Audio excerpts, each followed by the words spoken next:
Let's Go Eevee, Poison Monotype. So I played through Let's Go Eevee normally, and it was more enjoyable than I expected. It's actually fairly good. Not without its issues, but pretty good. And I'm curious how a Monotype run will look. Because the interesting thing about this game is its experience and leveling and stat system. Because it relies very, very much on catching many, many Pokemon, often the same Pokemon, over and over and over. So in doing a Monotype challenge, obviously I should only catch the one type of Pokemon for the sake of candies. But I'll also, like, if I don't catch a bunch of Pokemon and go around and catch Pokemon, I'm going to be lower on stats because I won't get candies. I'm not planning to bother with the nature manipulation service in this run. And I think I'm also not going to bother like trying to get IVs, good IVs, at least early on, because that would be catching the same Pokemon over and over again. And especially early game, that's pretty tedious for viewers. So when I first played through the game, I used this avatar. I kind of like the silver hair. That's interesting. Let's go silver hair.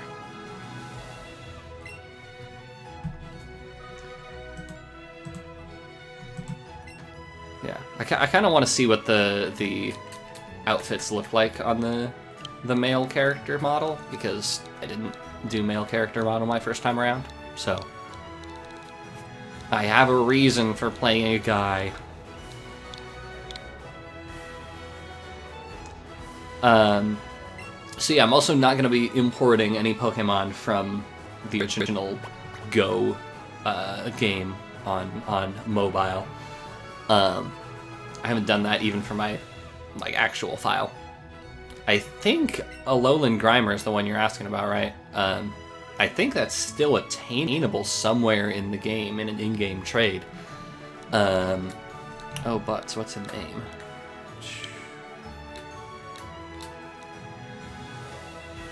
First name that comes from the chat.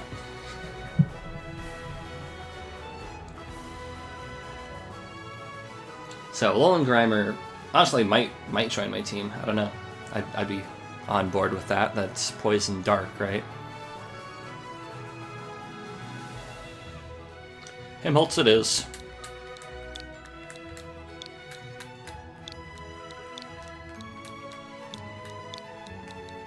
I hope you didn't secretly make me say something super offensive. Is Grimer Pika exclusive? Okay. That's alright. That means I get coughing instead, right? So.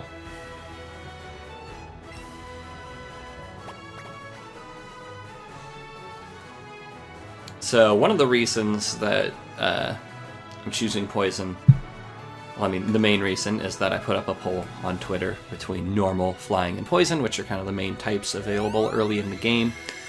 Other than Bug, and I was like, I don't really want to do Bug. And also, Bellsprout is early available in this game compared to late or original games in which it was only available a fair bit farther into the game. There's a lot more flexibility and options for this game compared to the originals, which is nice.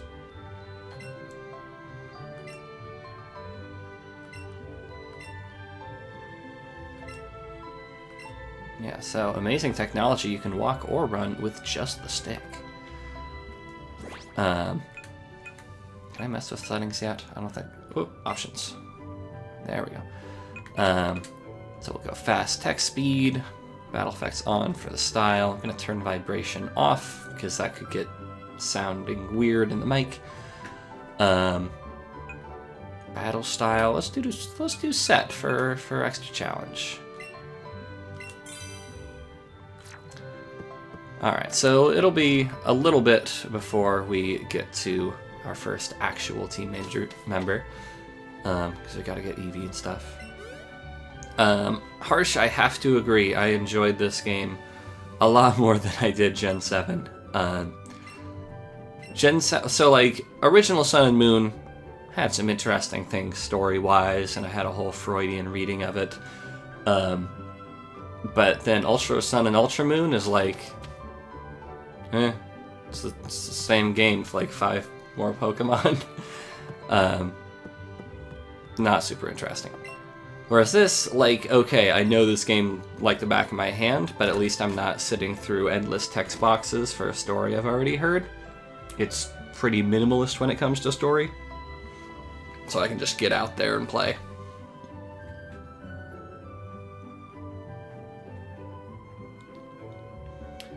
Now, I've already forgotten. Do I just charge out? Yeah.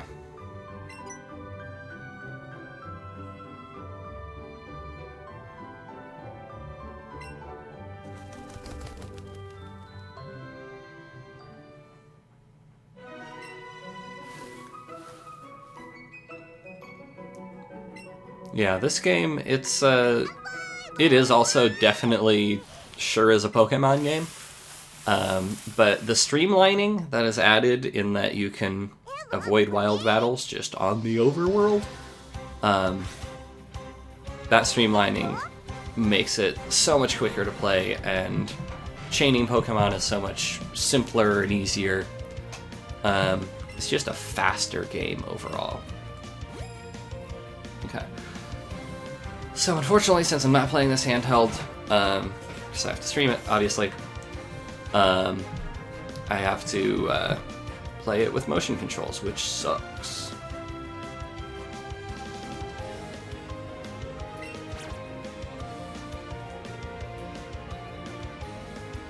Okay. Let's do this. Got it at the ready. Ta-da!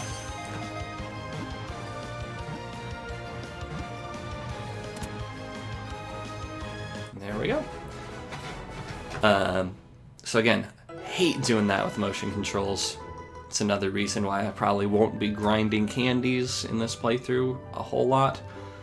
Yeah, by and large, it seems people didn't care for the motion controls. They were, like, some people were like, oh, okay, they're kind of fun as a novelty, and they used the Pokeball Plus or whatever it is, and they kind of enjoyed it for a little bit.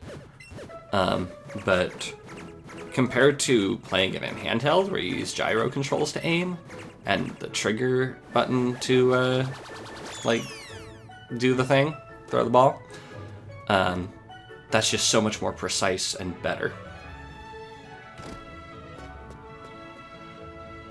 And then a lot of people made the reasonable, argument that, hey, this makes the game inaccessible to people with issues with fine motor control. It's like, yeah, that's a major problem, especially when you're trying to make this game really accessible to a whole lot of new people and bridge the gap between original Go and in this game and the mainline games.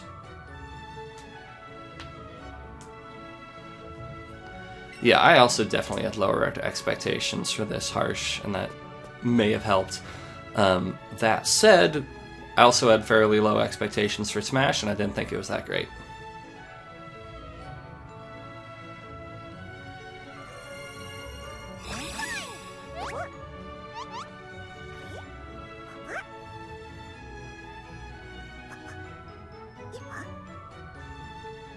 And I will say that seeing an HD Pokemon game, like, it looks good. It's a simple enough art style that looks good, compared to something like Smash, which is just a mess of things.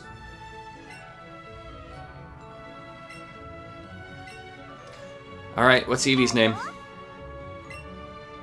Note that Eevee will not be, a fighter on our team, but will be present.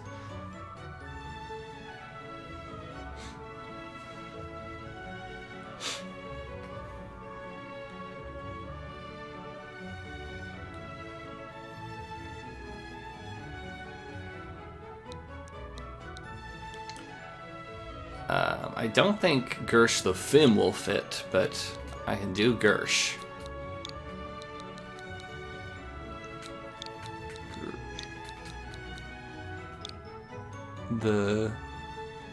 Oh, it might. Hold on. I'm bad at math. No, it will not. Sorry. Okay, we're just going for Gersh then. Yeah, I'm curious to see what Gen 8 looks like. It'll be on Switch, which I like. But, like, is it going to be more in the line of Go and streamline some things and get rid of the heavy baggage that the series has accumulated over time? Or is it gonna kinda be more of Gen 7? Because I guess another thing I really found refreshing about this game is that it is drastically simplified, and I originally thought that was going to be something I didn't like, but I don't have to think about abilities, I don't have to think about frickin' Pelago and whatever that, like, plaza with all the clowns is. It's just much simpler and streamlined, and for once that was refreshing. I would argue, Ben, personally, that Gen 7 is not very accessible. In spite of the excessive tutorials, not very accessible to new players, because there's just so much that they have accumulated over time. This game is meant to be bridging the gap, and I feel like there is, in fact, a gap to bridge, and it's a little less apparent to us because we've been playing it for 20 years. So this is interesting, something I didn't quite pick onto initially. When I first played through the game, I had, you know, the slightly darker skinned girl as my avatar character, and I thought, oh, the mom's skin tone probably matches yours. But no, she's much darker skinned than even this pasty white boy, so that's interesting.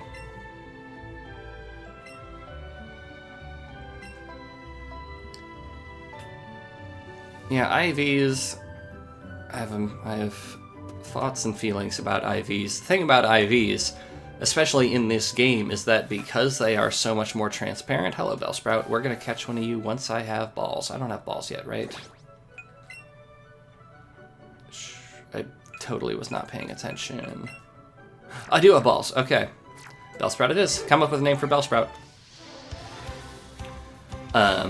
Because getting good IVs is so much more transparent and so much easier in this game compared to mainline games, it makes me compulsively want to do that. So that's part of the reason why I'm, you know, trying to just get away with what I pick up first here. Okay, and this is our Bellsprout. Again, fighting my natural urges to want to chain 30 Bellsprout and get, or 30 plus Bellsprout, and get optimal IVs and stuff. This is our Bellsprout. Bellery, thank you, Harsh.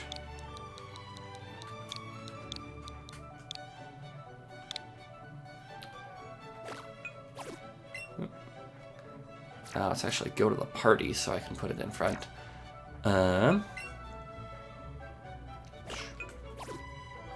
And you... I can put you in the box, right?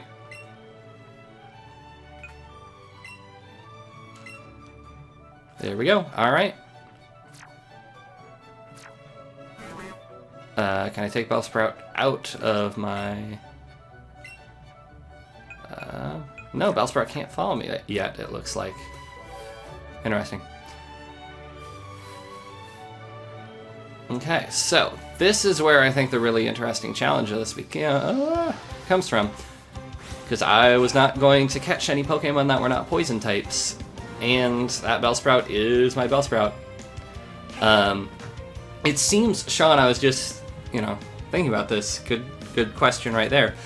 I think if it's a mono poison run, I can only catch poison Pokemon, right? Like, that makes sense. That's what it's all about. So I think I'm ignoring them completely. I'm ignoring anything that is not poison.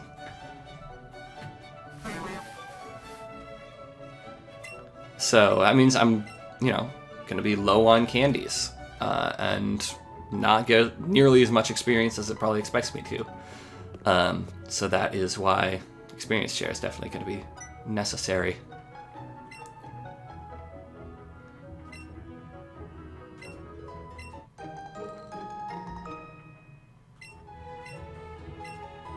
See, I think there's hope because, the first gym leader, Brock, is, super weak to grass, so Bellsprout will be able to help with that.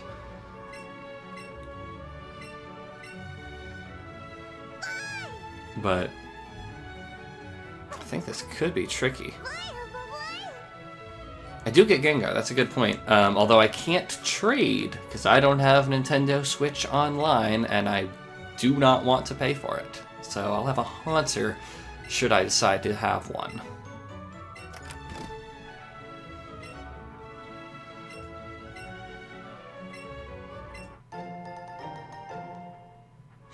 Yeah, Sabrina will be tough. Luckily, I can, save her for last, or not totally last, but quite late.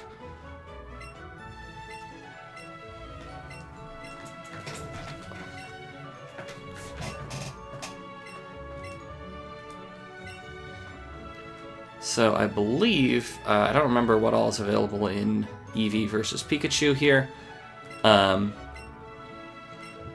I'll have a Nidoran, possibly 2 Nidoran, coming up, so start thinking names for those. That's true, affection bonus, definitely. So, this could be dangerous, but since Bellary here resists electricity, I'm not super concerned. Yeah. Yeah, we're good.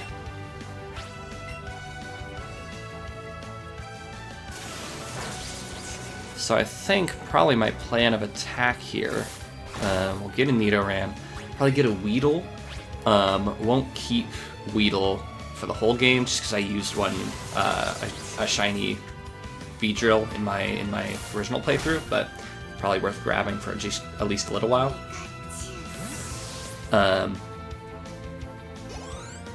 Yeah, Ekans, Bellsprout, and Coughing all seem like good additions, honestly. I'm totally fine with having them.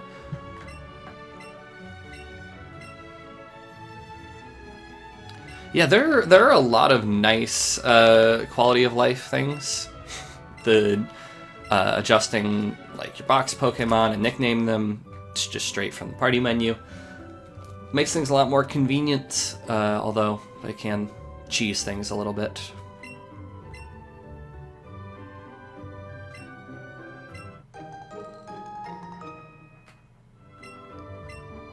Alright. Wait, do I have clothes, or is it just for Eevee?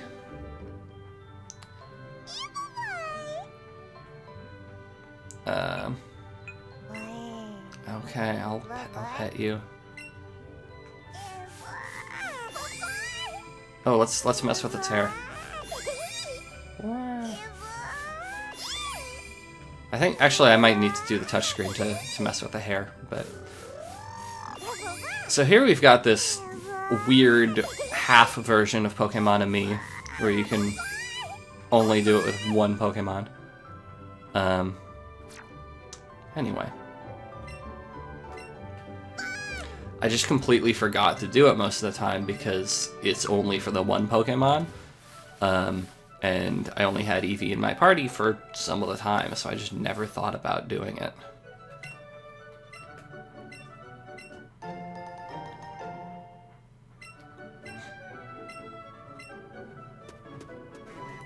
Okay, now can I have Bellsprout follow me? Yeah.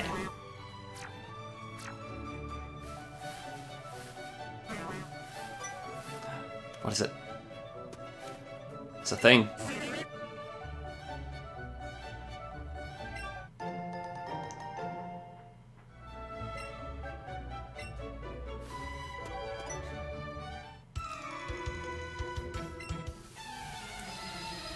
So I'm gonna be honest, the only reason that Eevee is so prominent in like my channel marketing materials is because of frickin' Ben in the chat there, constantly talking about it on Snapchat. No other reason, frankly.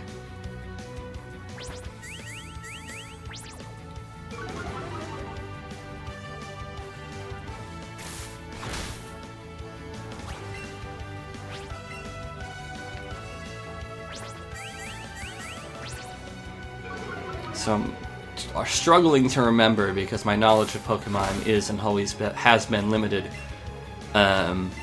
What's Bug's relationship to Poison? Because I think it changes in after Gen 1, but I don't remember what it changes from or to.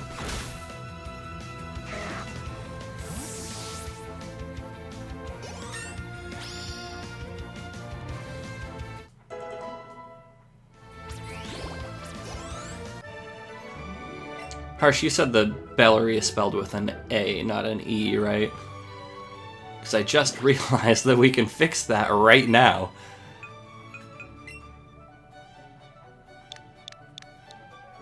It's no longer too late. We can just fix it. That's amazing. It's amazing. Technology is incredible.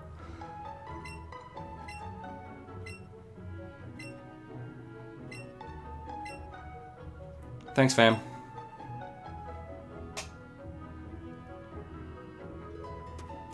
Okay, I don't... So, like, Harsh, I genuinely don't remember what the current relationship is, so...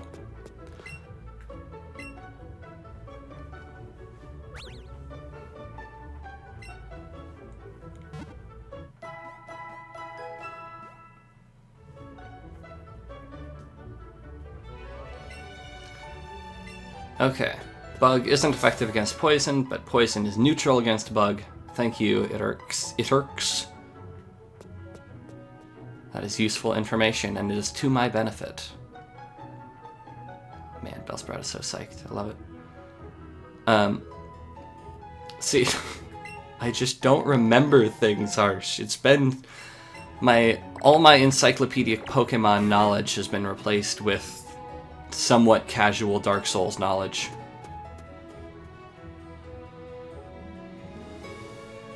So it's been mentioned multiple times in the chat already, the recent Metroid Prime 4 news, which I don't know how much I have to add. I think Super Bunny Hop had a tweet that was basically my thoughts about it. I really appreciate the transparency, and I'm glad that they're doing what they need to do to create a quality product. There is some concern about how, like, most of the people who actually worked on the original Prime games are no longer at Retro Studios. So it's a question of how well the current team, who made the very good Donkey Kong Tropical Freeze, how well they can translate their skills onto a rather different genre of game.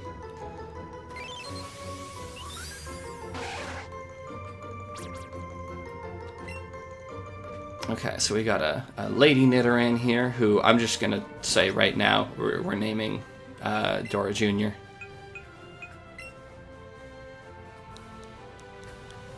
Yeah, that's a non-negotiable. But think about a male Nidoran name.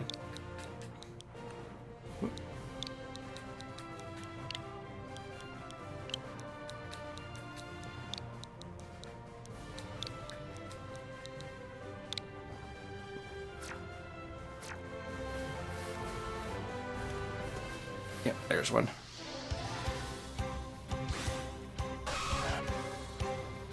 Yeah, that's also a good question, Ben. What Retro has been doing other than this? Oopsie. Because supposedly they were working on something, right? But we don't know what. Yeah, I never played Batman Arkham Blackgate. I don't know how many people did. Recore, I heard, had a lot of charm, but was disappointing overall, mechanically. I mean, they don't need the whole team to port Tropical Freeze to the Switch, right? And they made Mario Kart 7, but, like, Tropical Freeze came out in, what, 2014? And then was ported? So what have they been doing? Also, what's our Nidoran male name?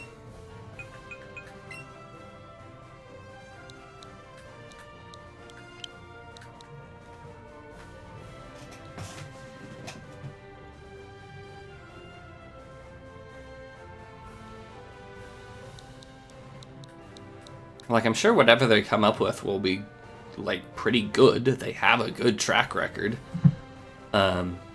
Maybe it'll be another Donkey Kong Country game. I don't know. But, you know, it's just been a little bit quiet on that front. I could see them doing an F-Zero.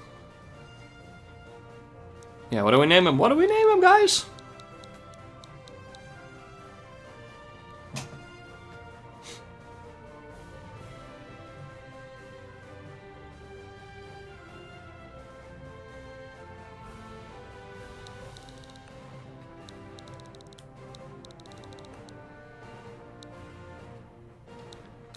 Some king pun.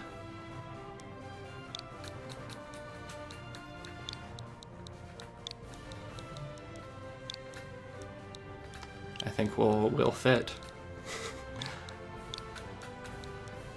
If we remove the spaces.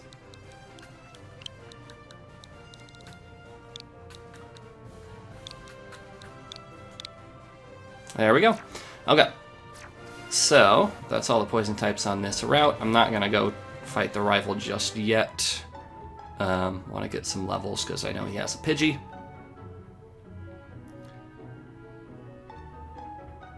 But let's head into the forest to grab ourselves a Weedle and fight ourselves some trainers.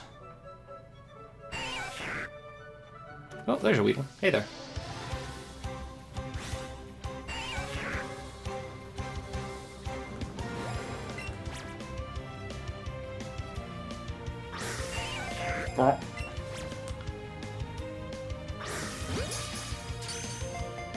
Oh, and we gotta get a Weedle name too. If nobody thinks of anything, it'll be 420 Blaze It.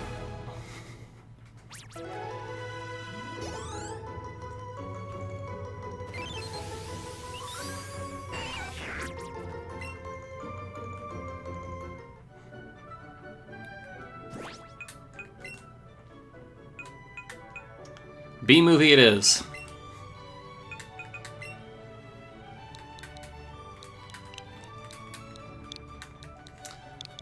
See, ordinarily I would never do nicknames like this, because I, like, do actual names. But for streams, I'm okay with nonsense. Alright, so, let's head in. We do have some grass, like, we're mostly relying on grass moves right now, so bug situation might not be great, but oh well.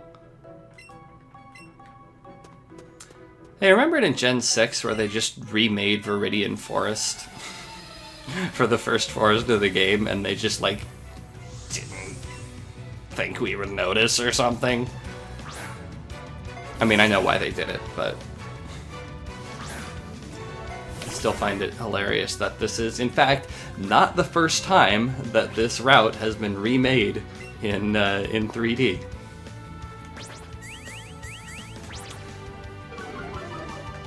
Okay, so yeah, what's the highlight of Nintendo's E3 this year? I guess Bayonetta 3 is coming out, right? That is a thing that is happening. I would not be surprised if that was at least somewhat prominent. But it is an M game, so it's probably not going to be a headliner. We already had Mario Odyssey, so a new Mario probably isn't coming out for quite a while. Hey there, Beedrill. Let's give it a shot. Why not?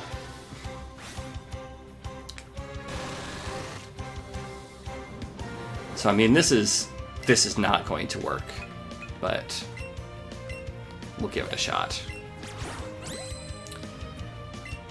Because honestly, it's so difficult to catch these things under normal circumstances. Add in the ridiculousness of the motion controls.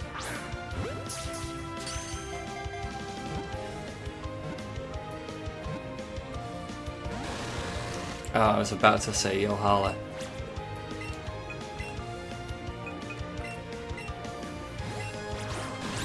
I remember early on in my original playthrough, I found a wild Beedrill. And I was like, oh, this could be fun.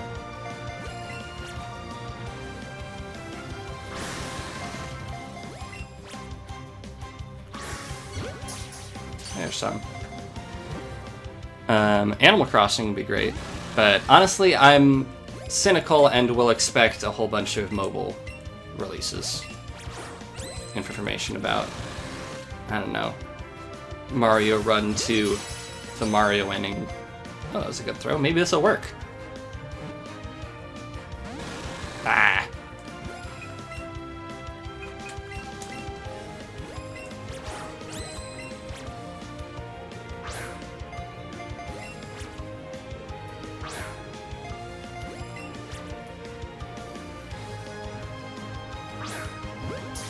Oh, that was lucky.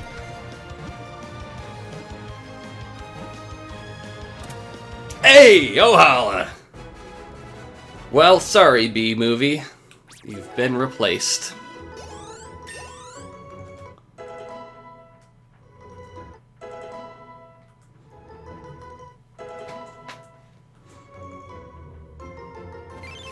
And I think I have to... I don't think Barry B. Benson will fit.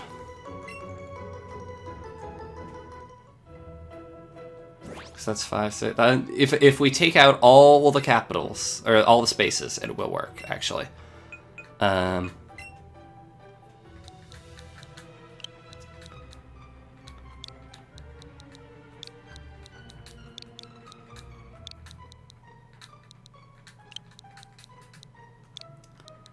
we're gonna have 2 capital B's next to each other. I hate it.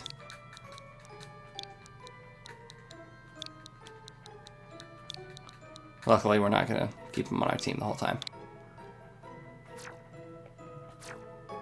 Okay. So, B-Movie isn't replaced yet. You know, he'll stay in the party until everything is done. Until he's forced out by other team members. But man, Mario 3D World 2 would be some garbage. I don't care for 3D World.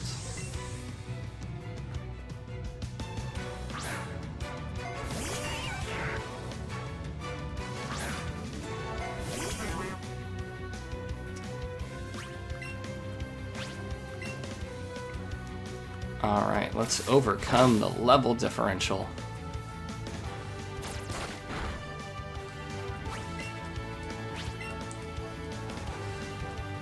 You know what? I would love to see a version of Other M that's good. I maintain that Other M had ideas and ambition that was not well realized.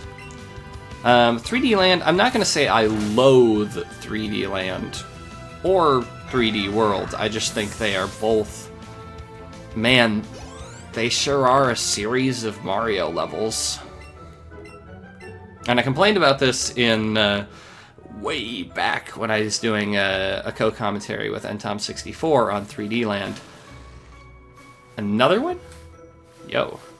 And it was just like... Man, there's just no coherent theme or idea to anything in this game. It's just a series of levels. And, like, they're probably okay, good levels, maybe. I mean, I don't even know. So many Beedrill, golly. It's a large number of Beedrill.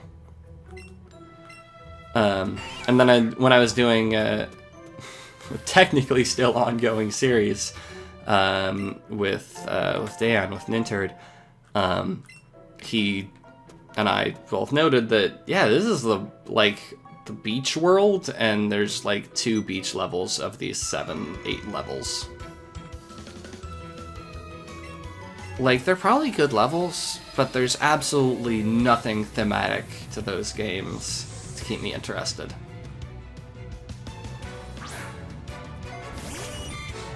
Like, compare that to Tropical Freeze, which I still have on my Wii U and I've never beaten, but to its credit, you know, it has themed worlds and a lot of variety within those themed worlds, and Game Maker's Toolkit has a really good video about this. And like, there's coherence but variety, whereas 3D World and 3D Land are often just blocks floating in space, and sure, this one's a beach.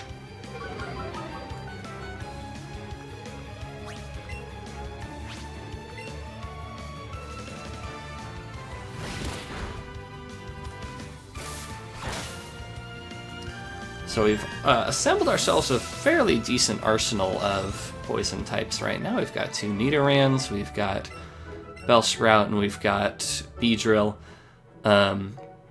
What is our next poison type that is available to us? So I feel like it's gonna be a while.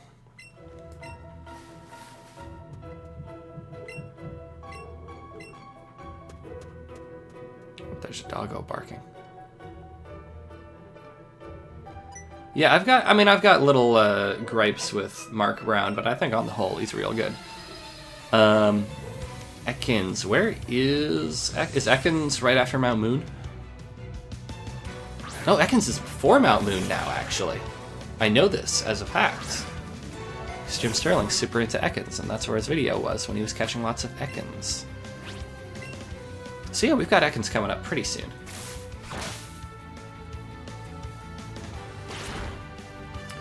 Ooh, that's good to know. I didn't actually look at the movesets for the Nidorans, but they have Scratch, which is neutral against Bug, so I might swap Bellsprout out after this battle.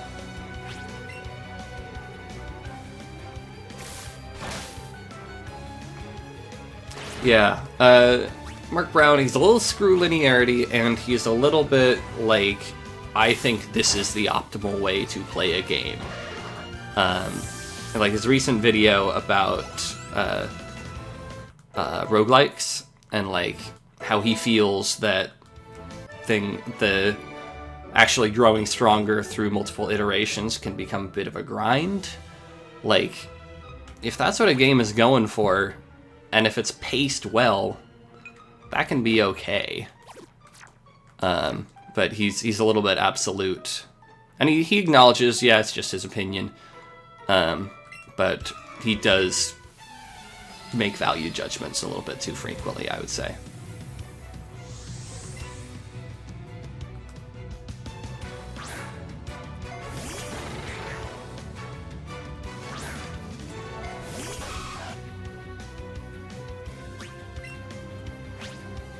So I'm thinking, oh, he's got Peck, excellent. Yeah, let's go with, let's headline some King Pun.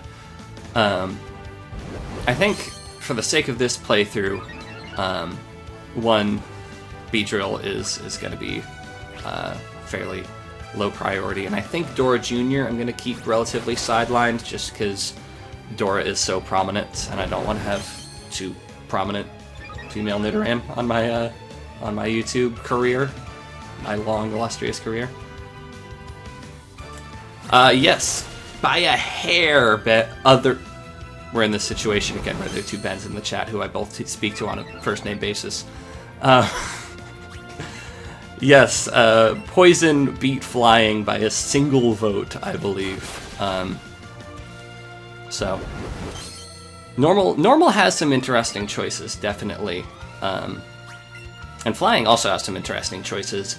And also the legendary birds, which would be kind of a cop-out, but I rarely use them, so I might have gone for them. But with Poison, you know, they're not amazing for the most part. They can be okay, but they're not amazing. No legendary poison types in this gen.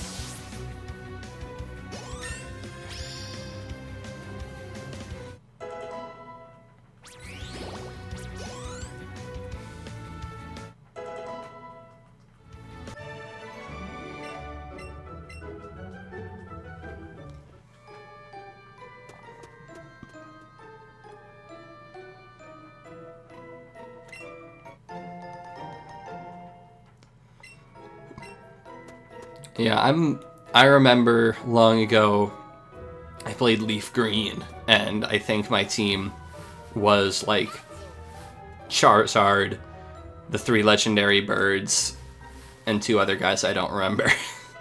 And to be fair, one of those legendary birds was a shiny Moltres. So like obviously I'm going to use it. But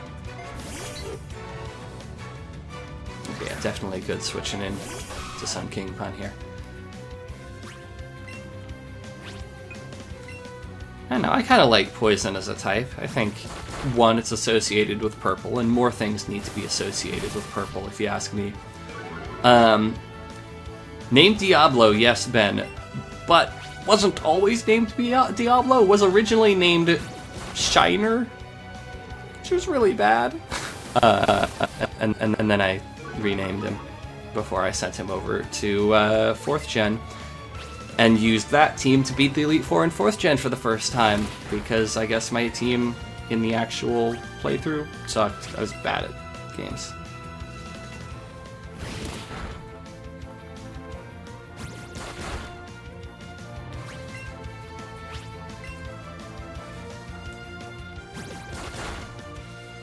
There we go. Do I have potions? Could use a potion. Which ones are the poison type Ultra Beasts? Because if they're the ones introduced in Ultra Sun and Ultra Moon, I'm not super familiar with them. Is it Point Bowl?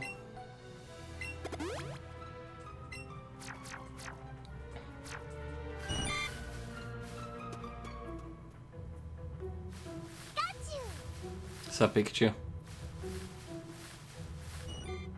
Guess I technically could have put Electric on the pole. Is Neoligo a poison type? Gosh, I'm so checked out from Ultra Sun, Ultra Moon. It's just not even on my radar. And even Sun and Moon, super off my radar. I recorded 3 episodes of a original Moon, I think, playthrough, and then just never went anywhere with it.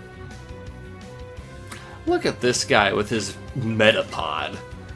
This is historically a level 9 Weedle, and I cannot believe that we are being talked down to like this.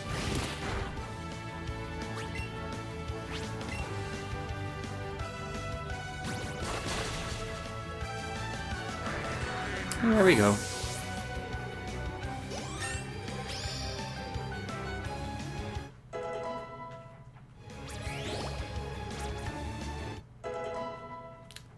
There's our poison.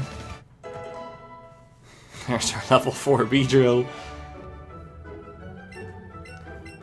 Yeah, I don't know if I've ever sunk 400 hours into a single playthrough of a Pokemon game. I've replayed many games over and over and over, but I've not, like, sunk 400 hours into a single playthrough. Even Breath of the Wild, you know, my probably 200 hours with it were over 2 playthroughs.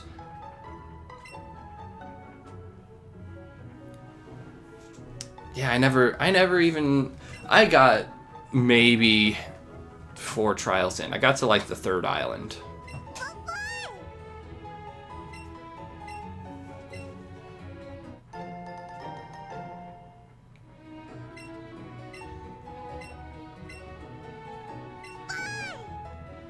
Alright, so let's heal, and then we'll have Bellary take on Brock. I don't remember actually what the non-Brock trainer has in this gym. Because I don't think it's the Diglett and Sandshrew that it usually is. That's a lot of hours in Splatoon 2.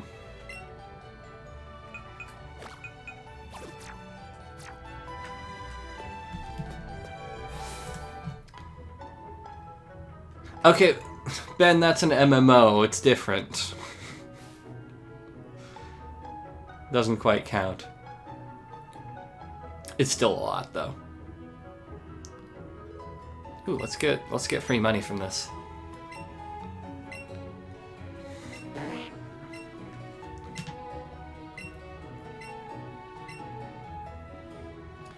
So one nice thing about not catching a million Pokemon in this playthrough is that I will probably save a lot of money.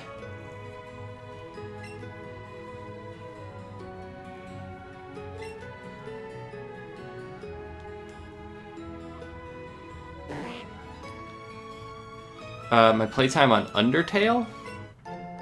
Like 5 or 6 hours, however long it took me to get the true passive ascending.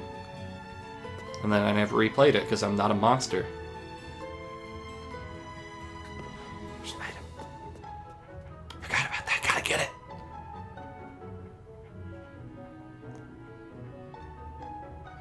$50 hours. Oh, I had like a bot or something racking up Steam achievements because I was like doing that at one point. So my playtimes for something like Lords of the Fallen, completely wrong. Undertale, probably also completely wrong.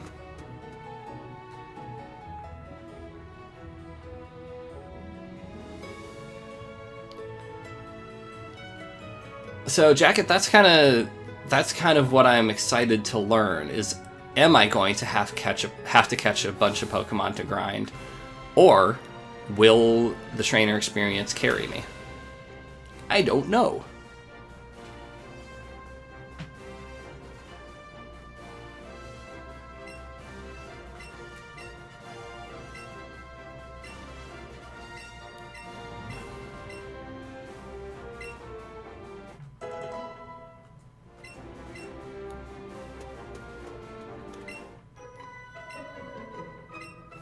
Forgot that there are even 2 trainers in here. Yeah, I think, especially with the experience sharing, I think this game is fairly generous, and since I will not generally be like constantly rotating out my team, like I won't be spreading it out too much, I think I'll be fine. But we'll see. I didn't even know that Undertale had achievements to grind for. But yeah, no, a lot of my playtimes are inaccurate on Steam. Which, you know, a certain deep dark part of me is like, argh! But on the other hand, I don't care. Yeah, chain catching experience, massive experience. When I was searching my shiny Weedle in my original playthrough, it was like a lot of experience. I got way over leveled. So heck, that's another reason that this might be a challenge run in addition to the Monotype.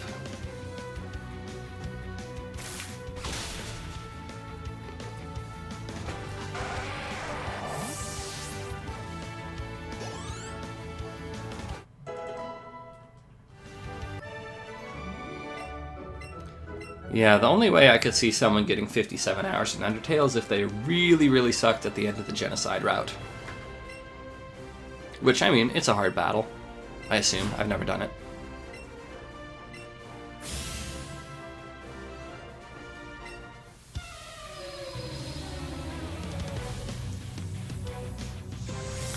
Yeah, when they made the models for Gen 6, they future-proofed, so to speak. They made their models detailed enough that they would look good on future hardware.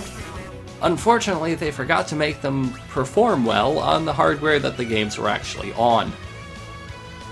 So, frickin' 3DS runs like garbage.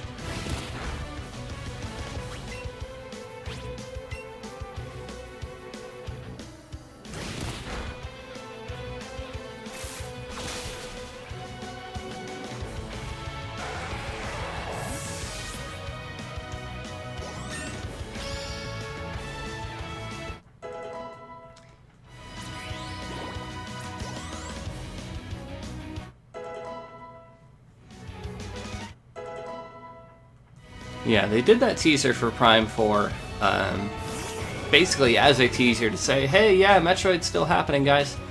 And then when asked about it a year later or whatever, it's like, yeah, we don't really have anything to show right now, so we're not showing anything right now. And now we know why, is because they weren't really satisfied with how it was working. Like, they didn't think it was going well.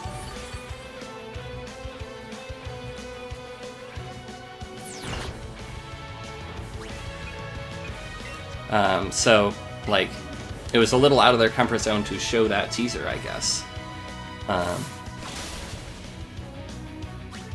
And now they probably regret it. And they're probably not going to do something like that for a while. There we go.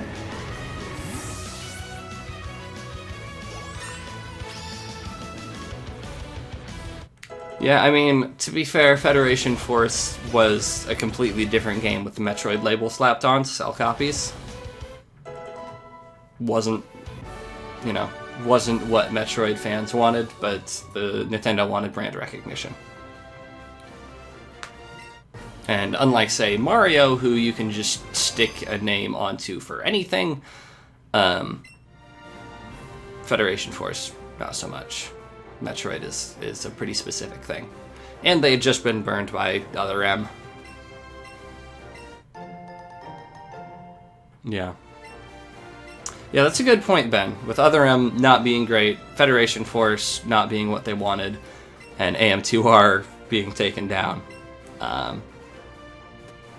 they probably were trying to be kind to Metroid fans. And then, official Metroid 2 remake came out, and it was decent. So that's good. Man, Mario has a frickin' XCOM crossover with the Rabbids. It's like, you can do anything with Mario. And partly because he's less serious than Metroid.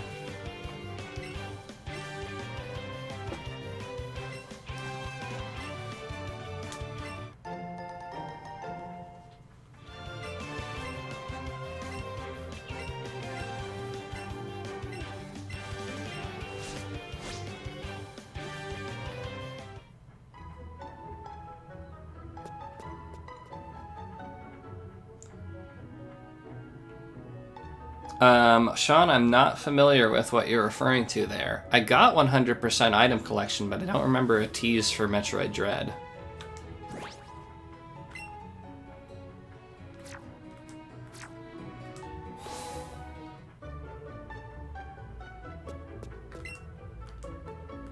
It's got like a special bonus boss, but I don't remember that setting up Metroid Dread. To dig out my game card and 3DS and stuff.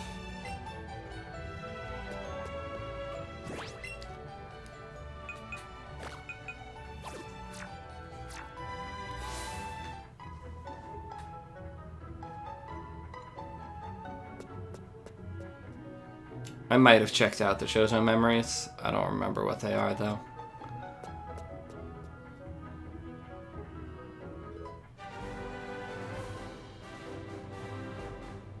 He's an expert trainer. I don't remember what he has. I'll save him for last. Well, I would Google that, Sean, but I'm in the middle of streaming. Actually, I could probably do this.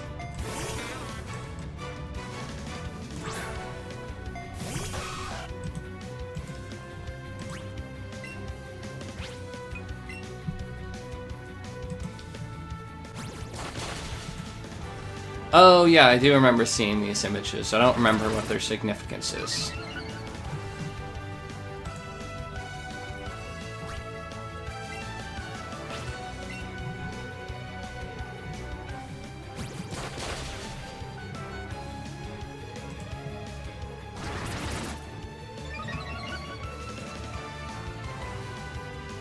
Yeah, I literally switched my Joy-Con over to my other hand while I Googled that.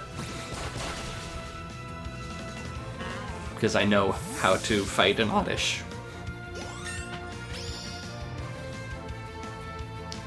Yeah, I think another reason that I appreciated this game is that I was able to listen to podcasts while playing it, which I can't really do with, like, Mario vs. Rabbids and games that have a lot of talking and a lot of thinking involved. So, like, the fact that I don't have to put my full attention to it is a selling point, and that's weird. You'd think that would be a bad sign.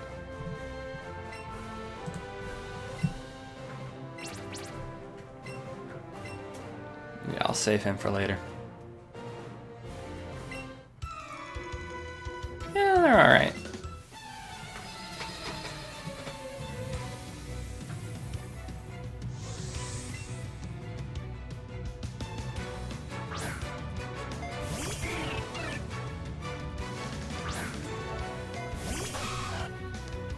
Alright, let's do some actual poison moves out here.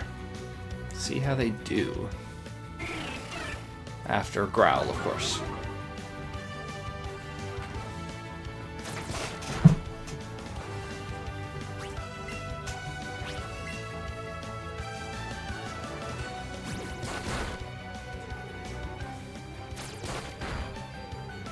I mean, if there's a game that's going to succeed on the Wii in the year of our Lord 2019, it is Just Dance 2019. Because, like, one of the things about the Wii was that standing up and being active thing that, you know, hashtag hardcore gamers weren't super into, but the hashtag casuals were. So, like, sure, Just Dance.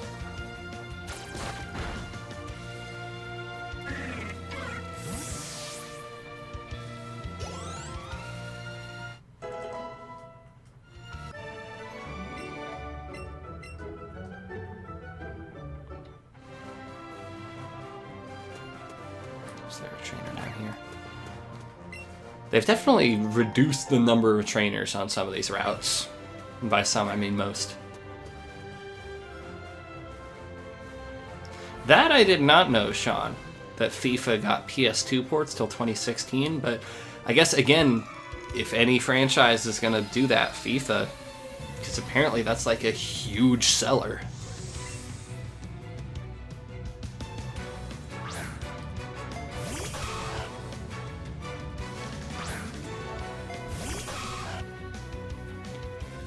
I mean, Super Mario Kart probably I don't remember the exact years, but probably came out pretty close to Super Mario World. And then when Mario 64 came out, you know, that was the launch game for N64. I'm wondering if, like, Luigi's Mansion, you know, that was a holdover of sorts while Mario Sunshine got ready. But I assume Mario Sunshine had already been announced by that point, so it was less of a Federation Force situation.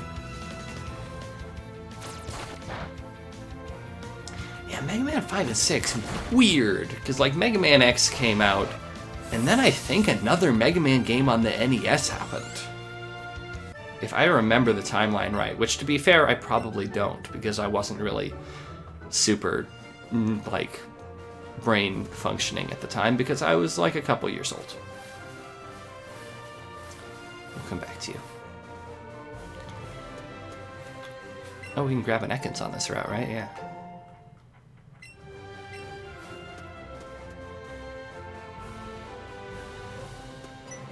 Oh. See, they moved the classics short guy. Like, classic shorts guy. That's weird. I think that's strange.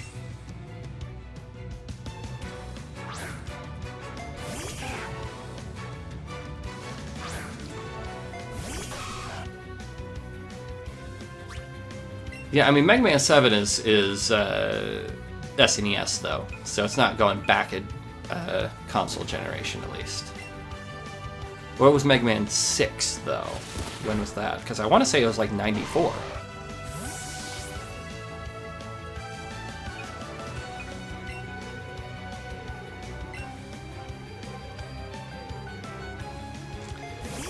I refuse to purchase Nintendo Switch online. I have no reason to have it. 93, okay, alright, that's less weird. Still weird, less weird.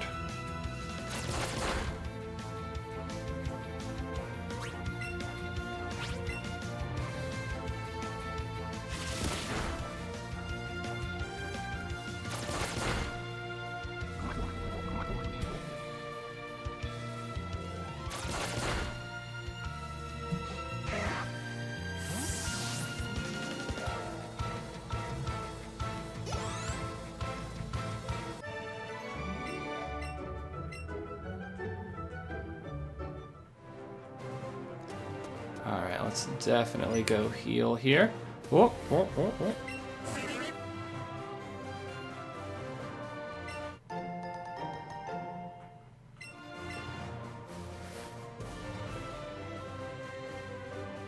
Yeah, I'm not super into most NES games, to be fair.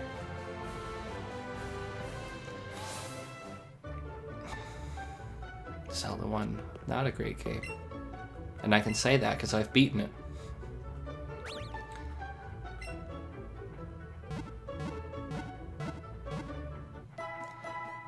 I mean, I don't think I would buy it even if it had half-decent voice chat, because I don't really play games competitively.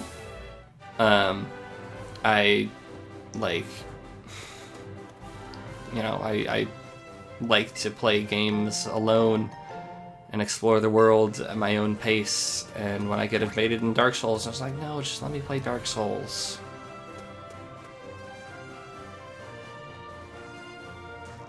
Alright. Let's go fight that lass, catch ourselves an Ekans, and fight that Ace Trainer our way back. Or Expert Trainer. They sanitized her dialogue. It used to be, "Eek, did you touch me?" It had a vaguely sexual undercurrent. But not anymore.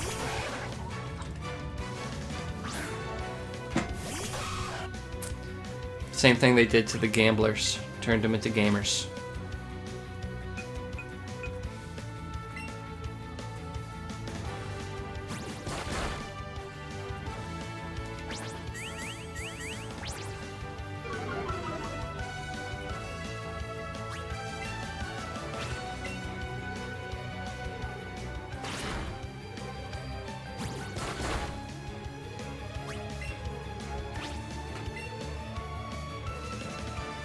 Yeah, they did also sanitize the old dude outside Selvon Gym. Again, trying to make the games more accessible. And I get it. You know, and especially both of those are kind of jokes about sexual harassment, which is not great.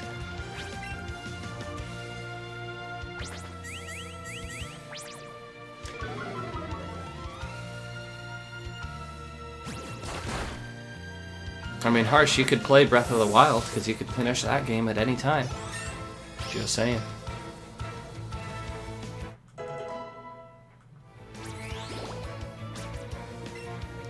There we go, there's double kick. Good to have something super effective against normal types.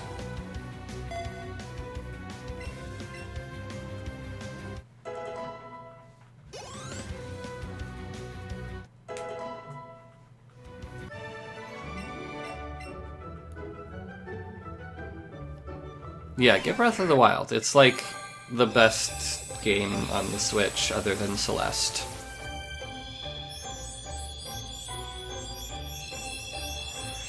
I don't want to have to compare Breath of the Wild and Celeste because they're both really excellent games.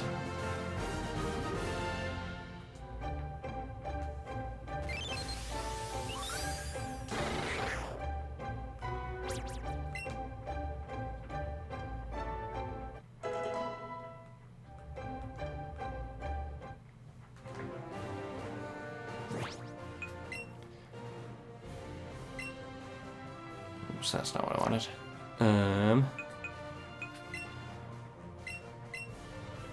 Heal there. Let's grab ourselves an Ekans.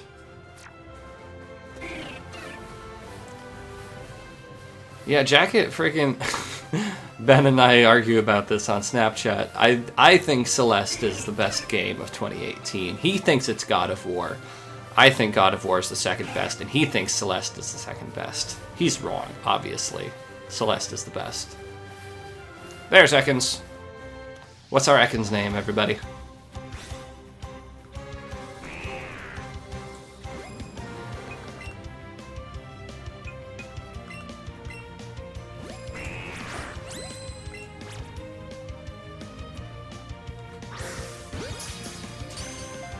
Sneck. Sneck it is.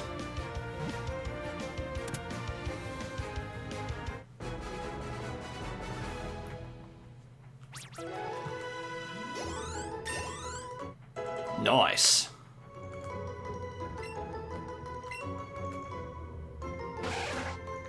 There we go. Cornelius is a good name, but Sneck was first.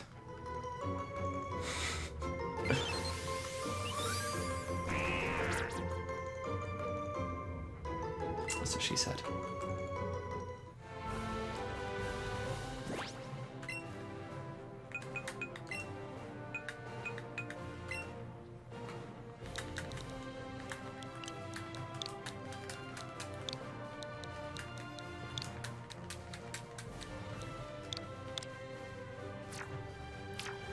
Alright. Oh. Wait, is that a Wild Mouse route? No, that's a Spearow. Never mind.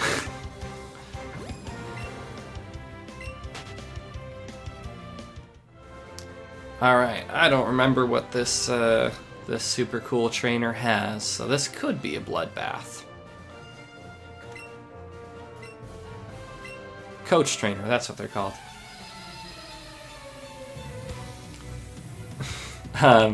Ben, I was telling the chat about how we argue about what the best game of 2018 was, because Celeste is the best one, but you don't think that's true because you're wrong. And how we both really think that God of War and Celeste are very good games. We just have them reversed in the order of our best games of 2018 list.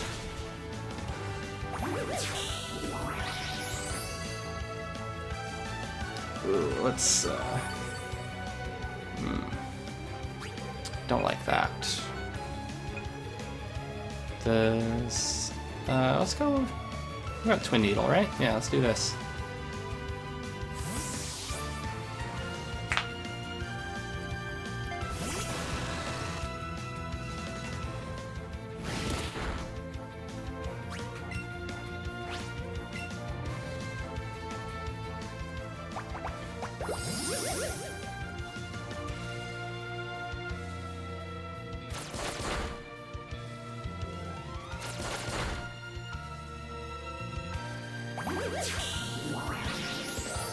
I do not care for this Leech Seed one bit.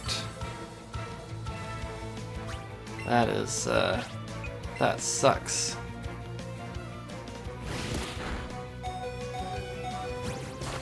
Yeah, Bulbasaur I was thinking I would include.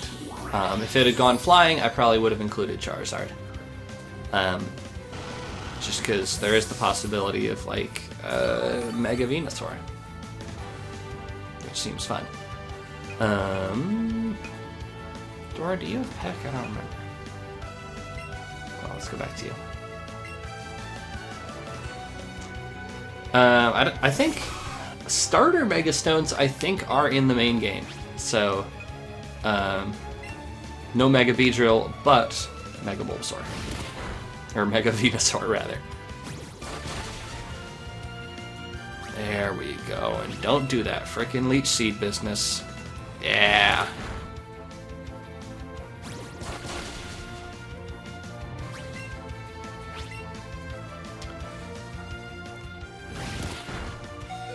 Yeah, I mean, you're right, Ben, that making God of War a stellar game was not easy, but they had a lot of things going for them that allowed them to make it the amazing game that it is. Because, I mean, God of War, I believe, notoriously had a lot of crunch. Like, major crunch. Not as bad as, like, Red Dead Redemption 2, but apparently very, very crunch-laden production.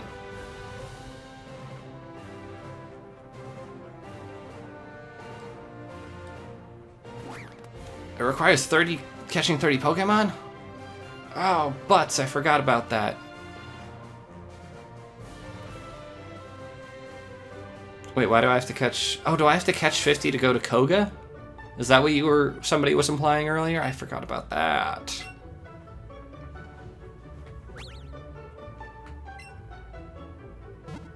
How many Pokemon I am at now? 1, 2, 3, 4, 5, 6, 7, 8. Oh, well, I will do probably my catching all in one spree. Once I have better balls available to me.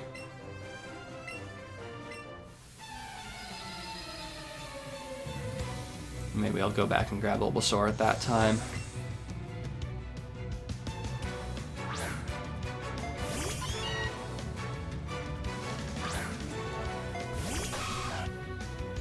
Or I could catch a bunch now. Do I want to do that? No, I don't. I would take some effort to get to 30 at this point, so...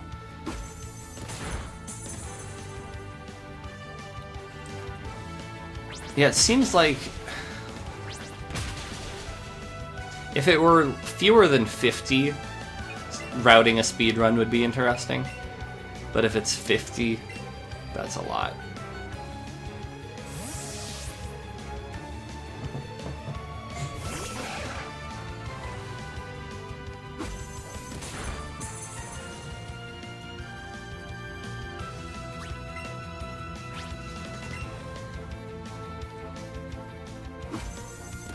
Yeah, I can imagine candy abuse is prominent in this speedrun. Alright, here's the question. Is his next payday going to one-shot, or not one-shot, but destroy Dora Jr. due to the random number generator?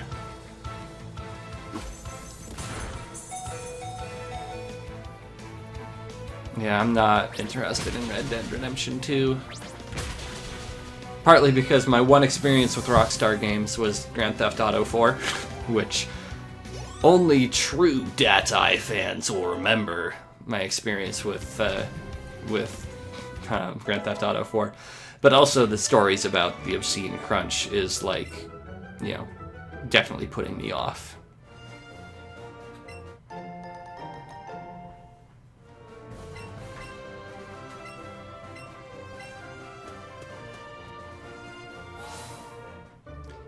Alright, no poison types in Mount Moon, right?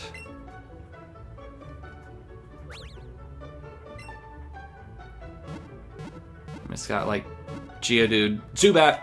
Zubat. Okay, we're catching a Zubat, probably booting B-Movie off the team.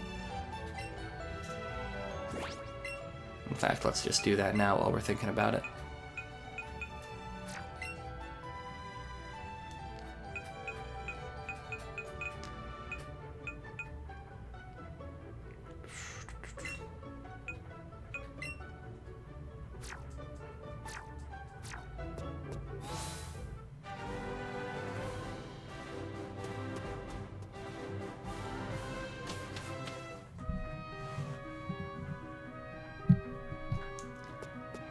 All right.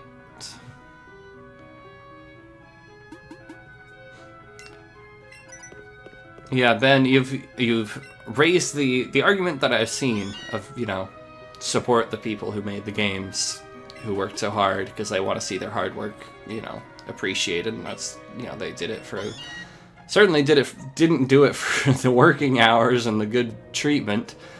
They did it because they want people to have fun with their games. And obviously there's no ethical consumption under capitalism. But on the other hand, I don't really have any interest in the game, so.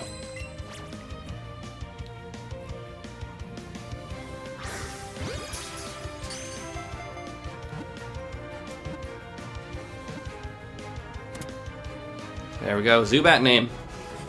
What's our Zubat name?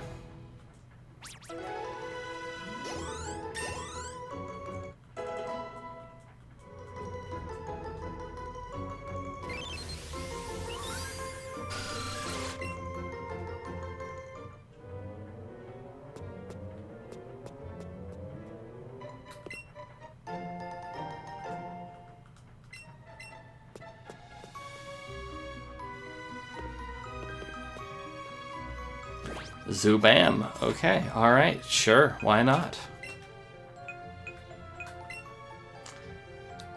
I'm not naming it Konami. I will not do that.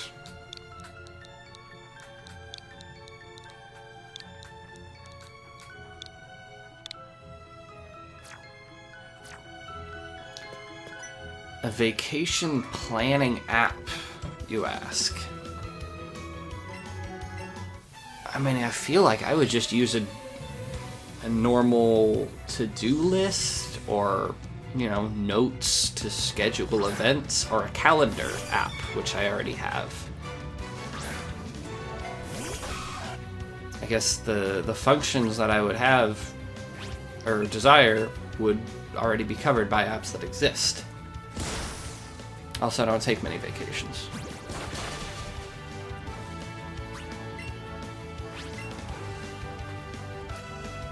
Oh, rude.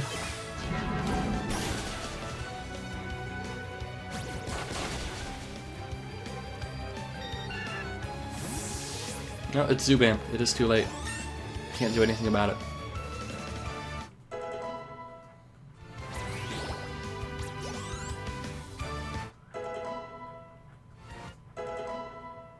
Oh yeah, acid. I love acid. I mean, this Zubat will never be a Crobat because Crobat isn't in this game. Which is unfortunate.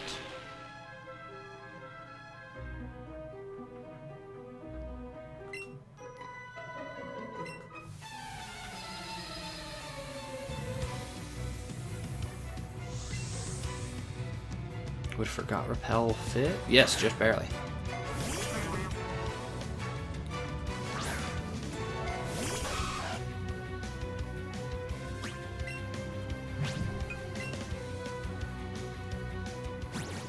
I just realized now, thinking about that Butterfree, Misty Starmie could be a problem. I may go down, do SS and get a couple more levels before I head back to Misty.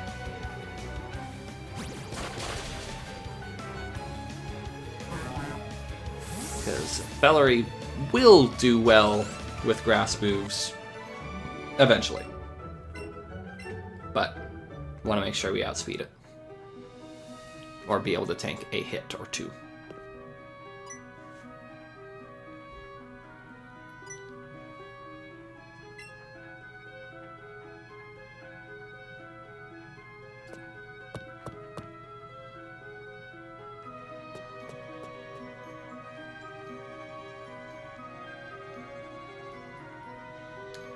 Okay, so now that we've gotten Ekans and we've gotten Zubat, what is the next poison type that's available? Oh, hey there.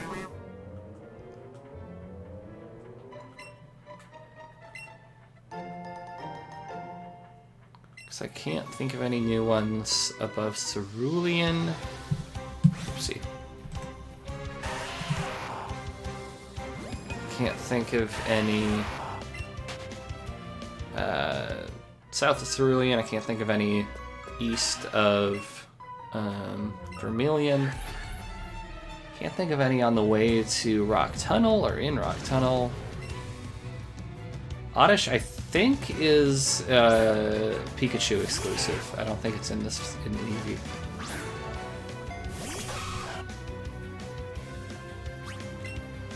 So yeah, maybe grinding for Bulbasaur.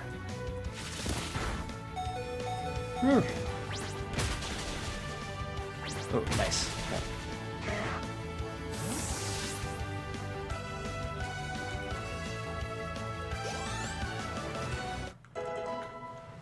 So it could be a while before our next team member.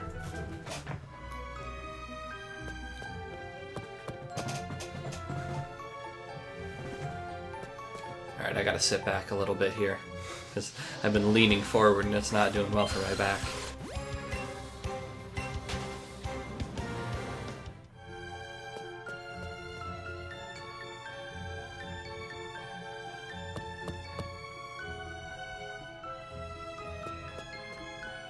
So yeah, if Oddish is off the table, what's next? Grimer, or no, Coughing, I guess, because Grimer is Pikachu exclusive. Wherever that's gonna be.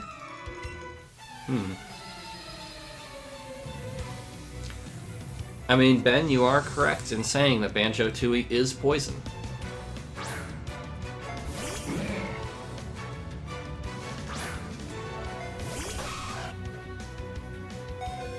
Okay. Don't really have a great one for this. Bug's not very effective against poison. We determined that earlier, right? Wrap is normal. Wing attack? Sure.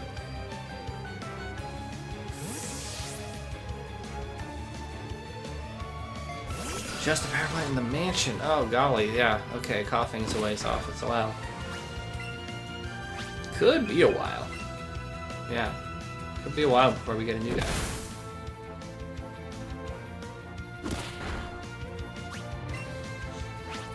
Ooh, this could be a dangerous encounter.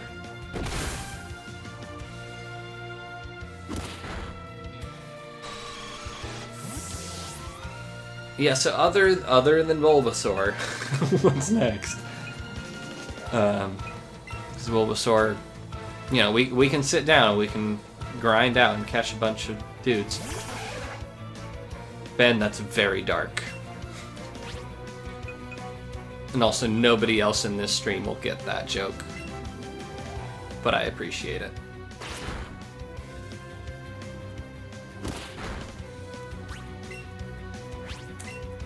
To future data watching this, Ben just made a joke about Malant exploding and naming a Coughing that.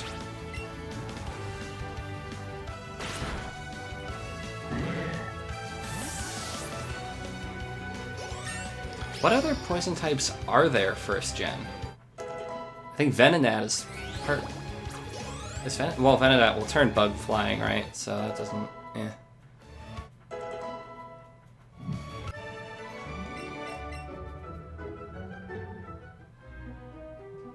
We could be pretty stocked up on team members. We might have most of what we'll ever get. Ghastly, that's who it is. Ghastly's our next one. Venomoth is still bug poison, okay.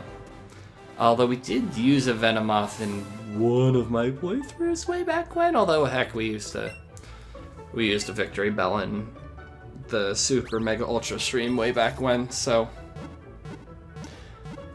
It was a long time ago that I recorded that series, Ben. That's why I would forget Vincent. It was so long ago.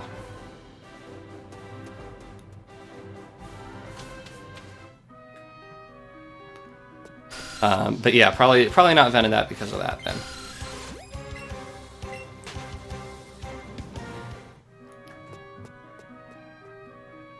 I think I'm willing to reuse previously streamed Pokemon, like Victory Bell, but...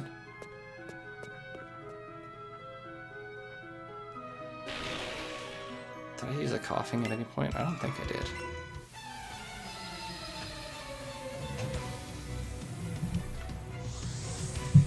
I would love to use a Quillfish or Shuckle in a hypothetical Let's Go Miltank. If they do another Let's Go game, what's it gonna be? Like, what are Let's Go Pichu, Let's Go Elekid?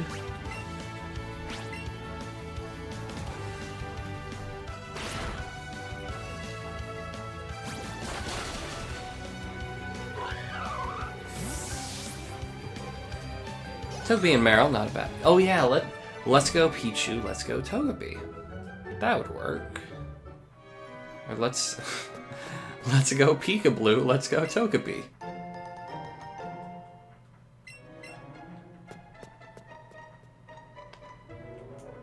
Yeah, Togepi was already such a prominent feature of Gen 2. I can imagine it being one of the headliners for a potential Let's Go Gen 2. I mean, I love Dunsparce, but it's not exactly mascot material. People don't think of Gen 2 and think of Dunsparce. They think of, I mean, Ho-Oh, really.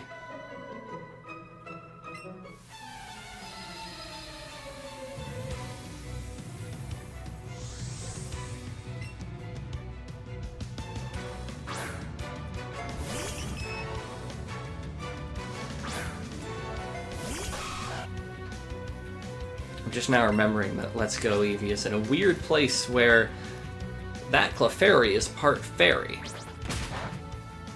but there are no abilities.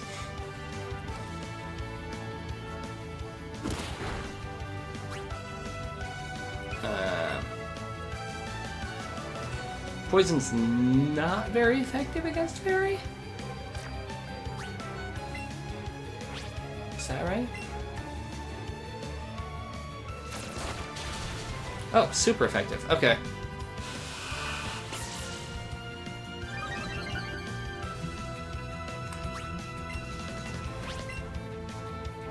Yeah, Fairy being introduced in Gen 6, it's like... it's on the edge of my ability to remember new things that are introduced to the games.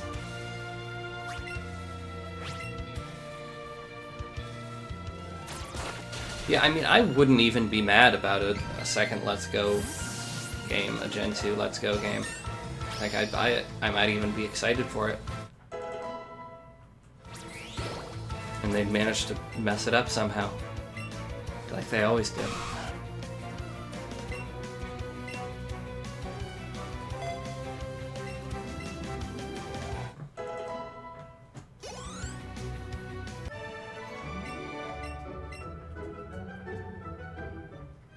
Yeah, I mean, let's go Tauros, let's go Miltank. Come on, step it up.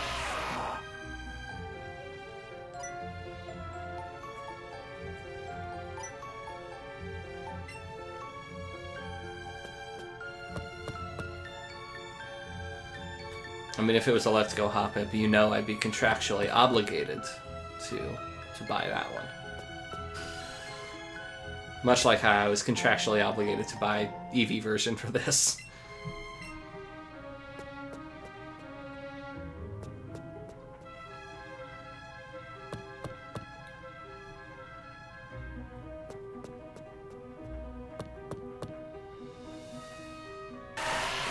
Whoa!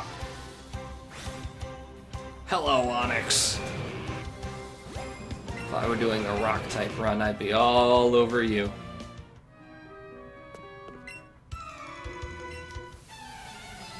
I mean, so, Ben, you mentioned still messing up the level curve for Gen 2. I don't know if it's possible to, like, plan a good level curve for a Let's Go game, just because grinding is so built into it. With previous games, you could, you know, guesstimate how many wild encounters a trainer would have, and how many trainers are necessary for them to fight.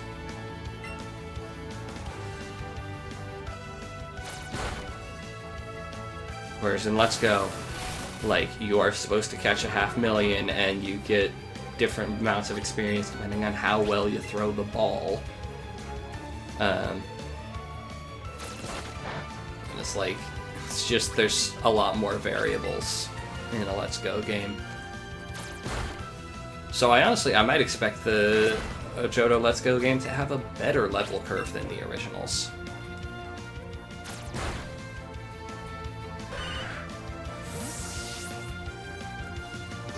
Yeah, and a Johto Let's Go game would be in this current continuity, the Gen 6, Gen 7 continuity. So we've already fought Red in this continuity, right? Red is an optional battle in Let's Go Pikachu and Eevee. So it wouldn't really have the same weight. On the other hand, Red only worked because there was no, like, gender option in Gen 1, so they could reliably choose one or the other. They would need to do something about having multiple protagonists. which I mean they can do. You know, they've messed around with the story all the time, but a double battle between or involving the two protagonists from Let's Go Pikachu and Eevee, neither of which I remember the canonical names for.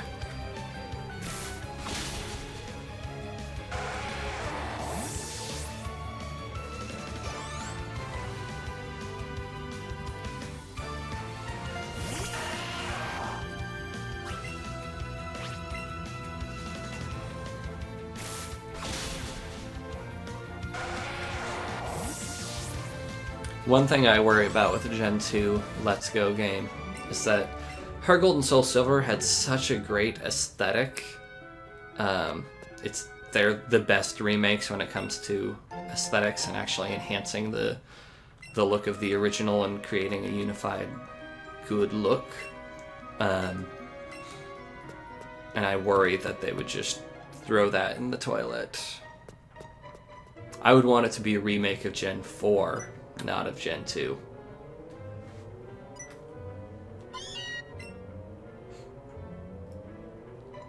Jacket, that would be high tech.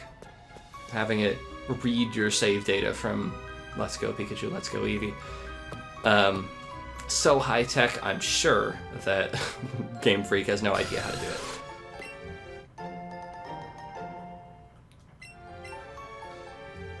Now what they could really do is bring back Stop and Swap.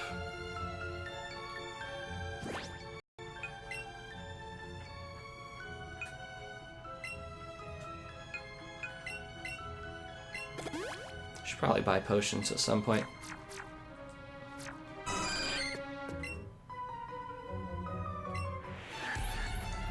Whoa, spoilers, Ben. Yeah, I mean, I would love a Banjo-Tooie remake that made it into a good game. Ooh, Drowsy. Not a good matchup for me. Let's see if Barry V. Benson can take a hit and get in a Twin Needle.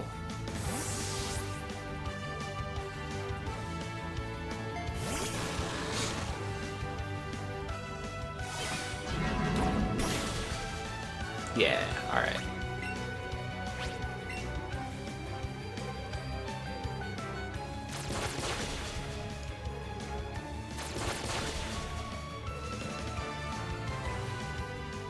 No, don't do this to me. Okay, so here's the thing that I haven't actually looked into, but I swear is the truth. Did they just make Hypnosis, like, always hit in this game? Because I swear I've never seen it miss.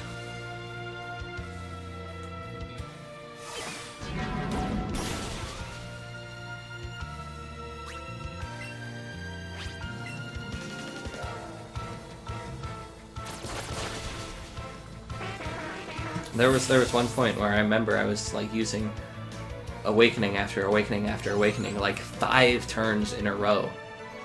And from that point on, I vowed to pay attention. And I never saw it miss after that even. So.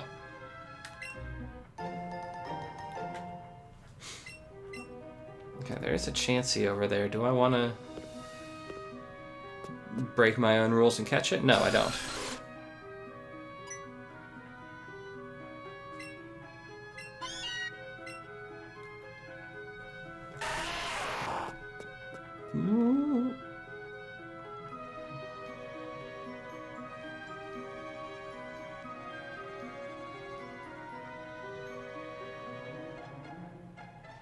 Okay, so we're gonna have to deal with another Grimer coming up, right?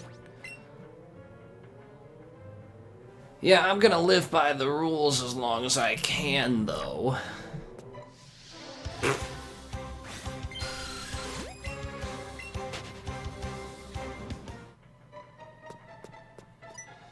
Yeah, freaking Oras. I complained about this in some series, I think in a redo actually. How Omega Ruby Alpha Sapphire put black transition screens between different sections of the ocean making it a lot easier to navigate, but absolutely destroying the sense of scale that the ocean had in the originals.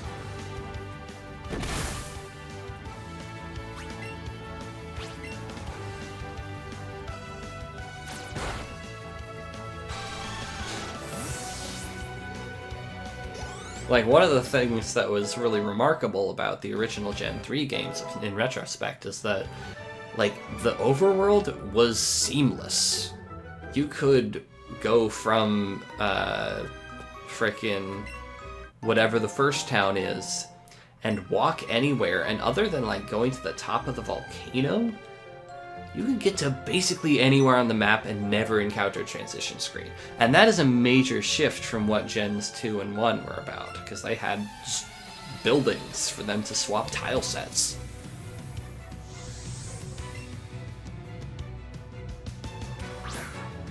Like, Gen 3, I'm not the hugest Gen 3 fan, but technologically, really was impressive with what it did with the GBA hardware.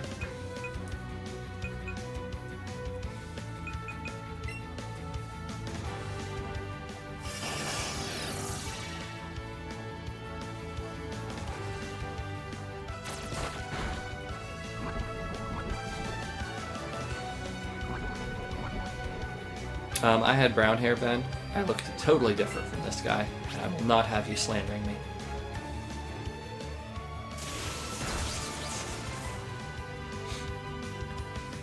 I hadn't heard that Omega Ruby Alpha Sapphire was made in a year.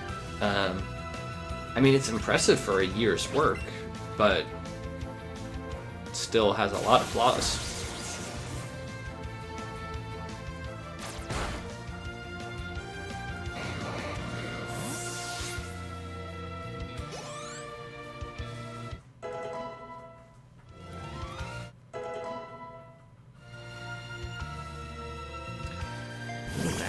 Dynamite.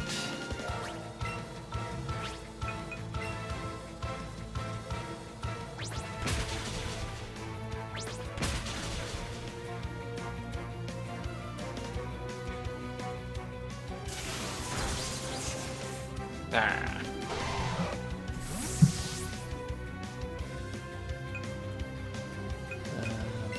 Yeah.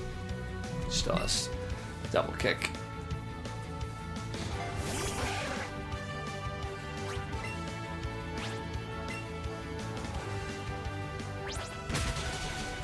There we go. And we do have Jesse and James coming up. Right, so we've got Neckens and a coughing. Do they have Meowth on the team? I don't remember. My memory is bad. I don't remember things about this game. Possibly because I know the original game way too well.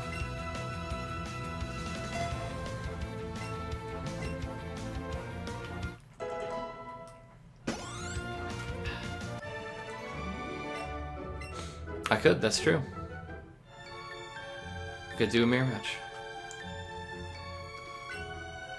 Okay. Helix Fossil, obviously. Doesn't really matter because I can't use either of them.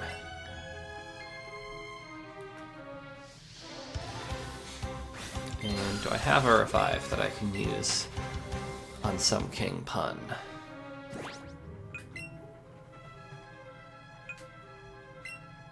I do, I have 3. Yes, cool.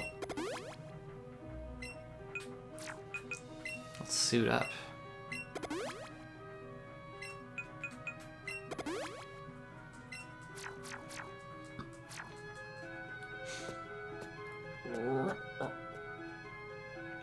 It's a bullet hell game, suddenly.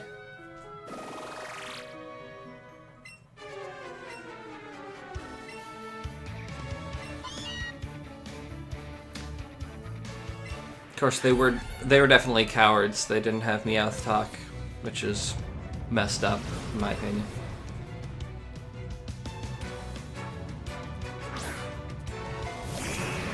Oh, I forgot this was an actual double battle. Shows how good my memory is.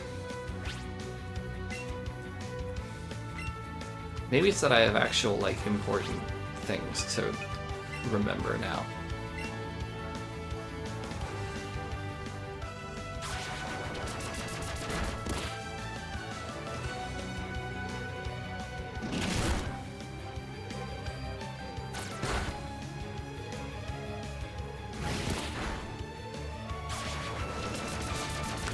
wonder, Venonat gets Confusion, right?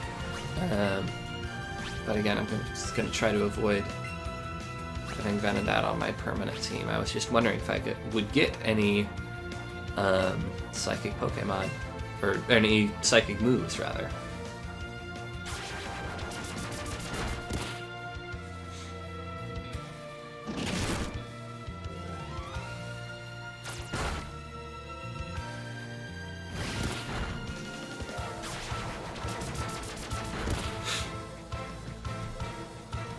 So it would be really nice if I had something Psychic to take care of these poison types.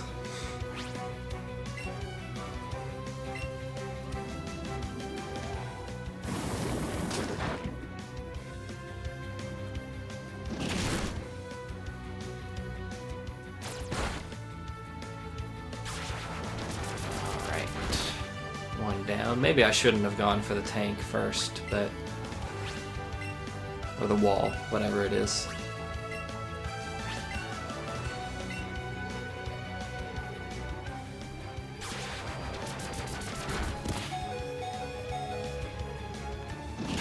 Look, Jacket, all I'm saying is that they're cowards. Yeah. Yeah, other than Venomoth learning Psychic, since, again, probably gonna try to avoid Venomoth, because had Vincent in Leaf Green versus Blue. Might, like, I mean, some King Pun will get Earthquake at some point, get ground moves. But, oh, no, that's not what I wanted. But Psychic would be nice.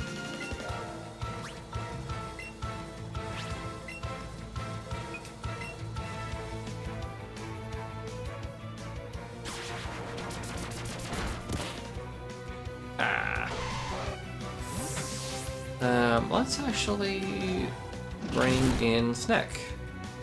Sneck's a little behind the level curve, and it's almost a mirror match.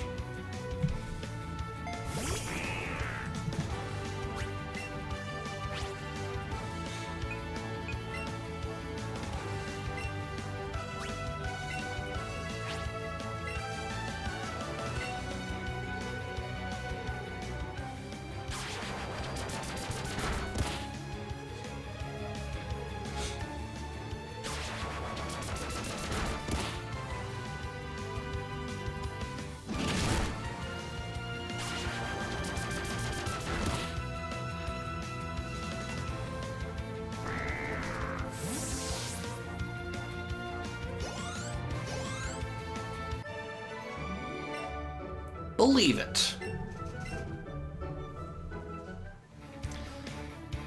Yeah, I can't remember the last time I played 3DS. It might have been, in fact, to play Ultra Moon when that came out. Yeah, cheer up, dude. But gosh, I would be perfectly happy if every worthwhile 3DS game just went to Switch.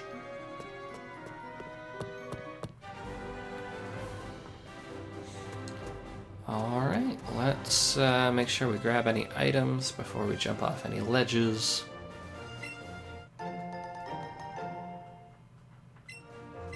Oh, Link Between Worlds was a good game. Yeah, I remember that. That was a good game.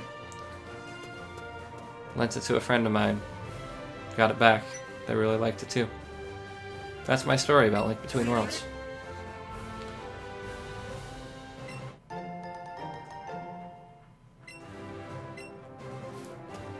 Yeah, I kind of fell off the Ace Attorney train. Didn't finish Apollo Justice. Played some of Dual Destinies on mobile. Did not get Spirit of Justice.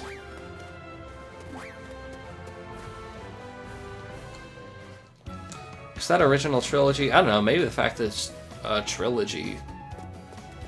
You know, everything else just feels like, and then this happened, and the story continued. Whereas that trilogy felt like a trilogy.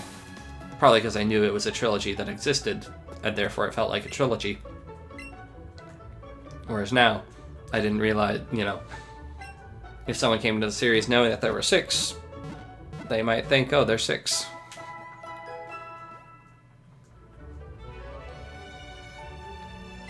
Alright, so why don't we bring Valerie back out. Let's fight the trainers in Misty's gym. But not fight Misty because she's probably too dangerous for us at this point.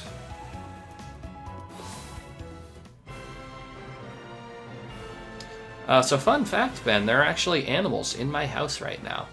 They are not my animals, but we're looking after them. Oh, I can't come in here. Haha! Interesting. Okay. Well, in that case, let's go to this fountain. Oops. And Nugget Bridge.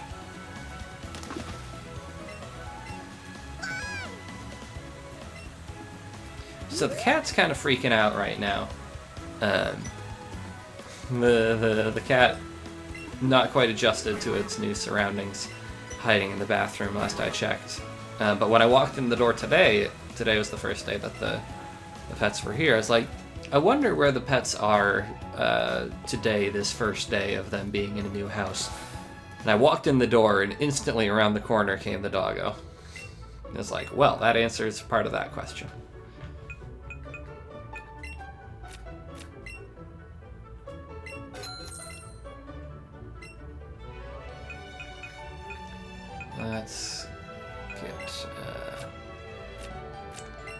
Let's get 2 of each of these.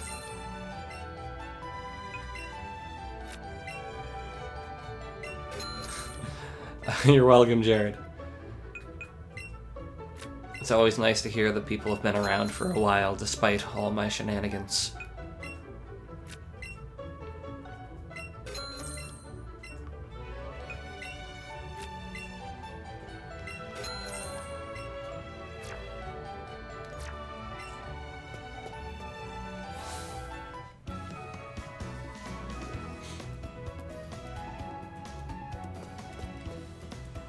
Alright, so heading up to Nugget Bridge. So what I'm thinking is, let's get to Bill and then call it a night.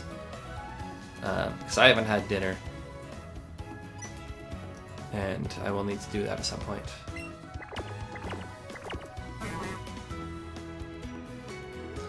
Alright, adios, Ben.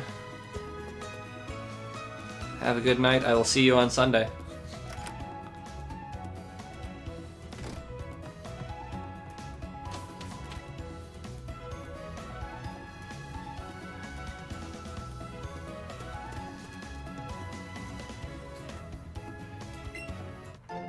I remember when I first came here, I was like, is this gonna be the Berserk gene?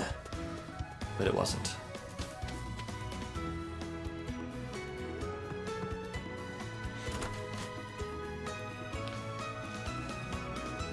Oh, Sean, Ben and I play D&D together. I DM a group with him in it. So I will see him on Sunday when they attempt to hopefully not die.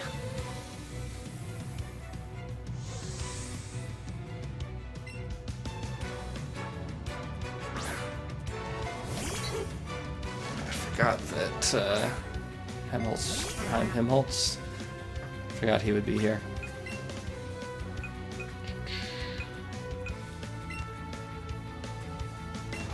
Just avoiding flying types right now. So Jared, I'm not sure how regular it will be, just because I'm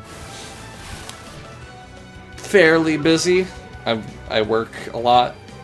I have, a not a 9 to 5, but a 7 to 3 or 4 or 5, depending on how much work I need to do extra. And I have a lot of running training that I do, training for an ultra. But I think I should be able to do Friday nights fairly alright. Oh, did you see the text glitch that says you used a potion? So I didn't use EXP. I noticed that during the Elite, or the Champion match against him in my regular playthrough. But yeah, my work and running schedule is such that I think I should be able to do Friday nights. Saturday, I want to leave Sacred. Sunday, no. And then weeknights, no.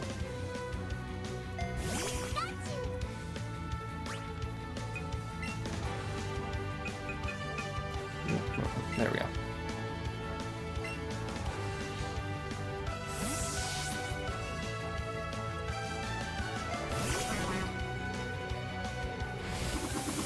Man, a lot of accuracy and evasion business going on here, and I don't appreciate it. I don't think it's very nice.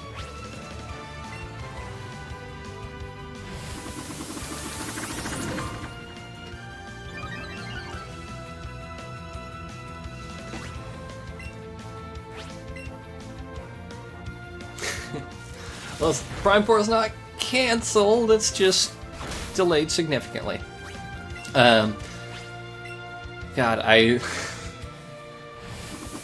rewatching those Metroid Prime runs, you know, I think Prime 1 and 3, pretty good series. I knew what I was talking about. Prime 2, I still remember that's the series where I pretended I had played the game before.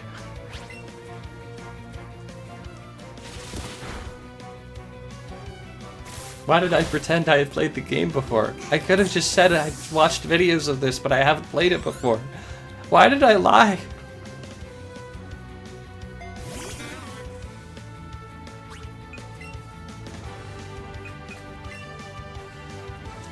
Actually, you know what? Let's switch to Zubam with Wing Attack. I didn't have Lyco in any of the Metroid videos, I don't think.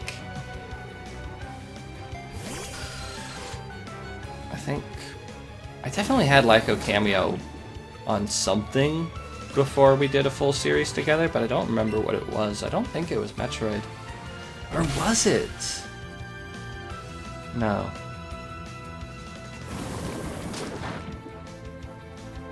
I don't remember. It was a long time ago, guys.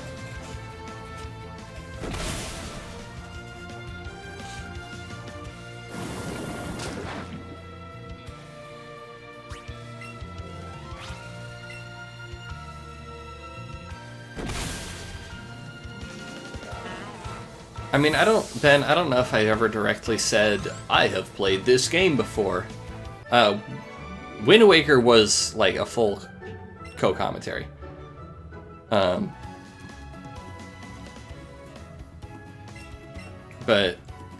I don't remember if I'd ever directly said, I've played this game before, because that's a really, like, suspicious thing to say. But I definitely acted like I did. I acted like I had played.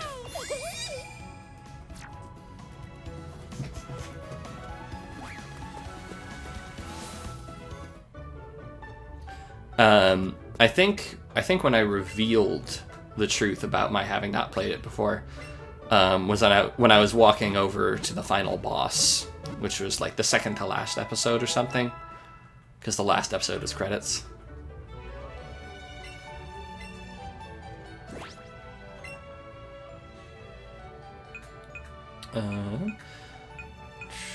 Let's put Snick up front.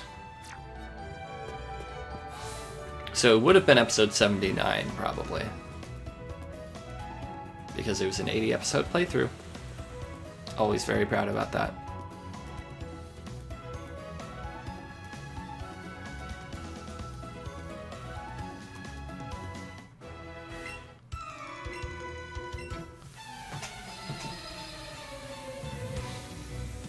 Yeah, it was... I mean, the number 80... I originally, for the Starly run, I was like, oh, cool, I would like to end on a nice round number. And then Hoppip, I guess I aimed for it also. I forget the exact thought process there. How's this gonna go? But like, became such a thing for me, and it really bothered me when, like, the Nidoran run with Dora was just too short. It was just way too short. There was no way to make it 80 episodes.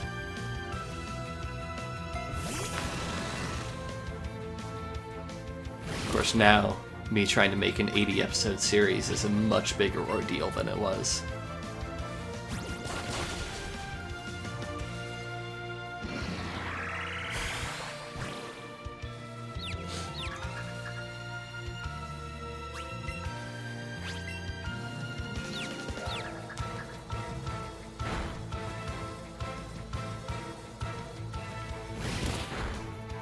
I could probably make an 80 episode series out of Xenoblade. There'd be some episodes that are basically just a half-hour cutscene, though. Xenoblade 2 more likely than Xenoblade 1. I like Xenoblade 2 a lot more. Oh, man. Yeah, thanks, Barry. Let's get you out of there.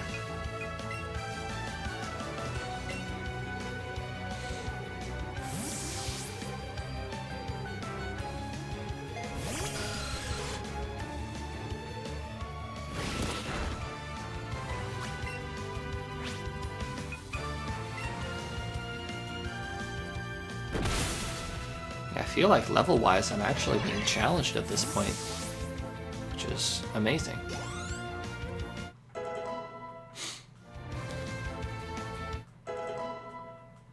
Yeah, Xenoblade 1 I enjoyed a fair amount. I felt like once you got to kind of the second big area, as in like there are two big areas to the game, and the second one is a lot more linear and less exploratory and less interesting to look at. Didn't like it quite as much, and never quite mastered the battle system. X, I enjoyed running around and collecting shiny things for about 30 hours, but actually understanding what I was supposed to be doing in combat, not so much. Every once in a while I go back to it and play a couple more hours, do a couple more side quests, and then fall off it again. Xenoblade 2 is flawed in every regard, and I love it. X had great music. Yeah, I mean, they all have great music. X has very much its own style, but they all have great music.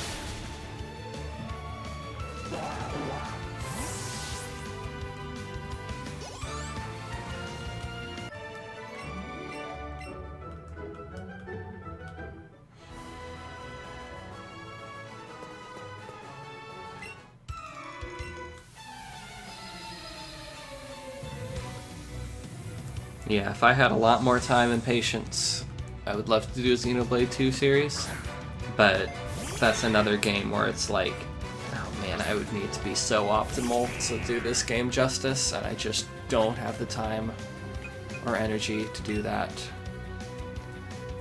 Oh man, I might have a round move.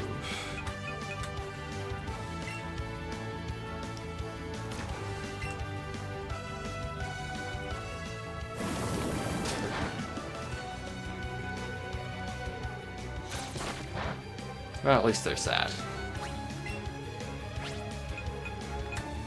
Let's get it some lower defenses.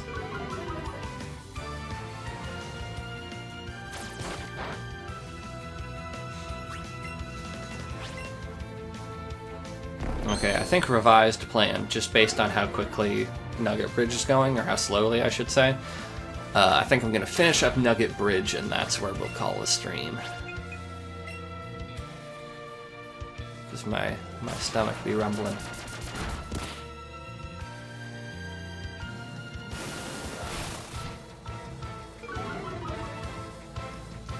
Oh, don't do this to me.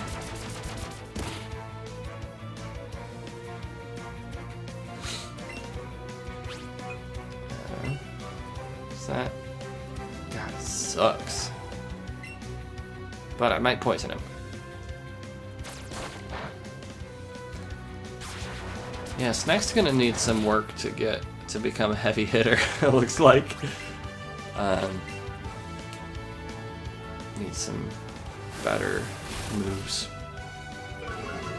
If I could just poison this guy, though, that'd be swell. That'd be great. Probably should have tried to do that before he started throwing sand attacks at me.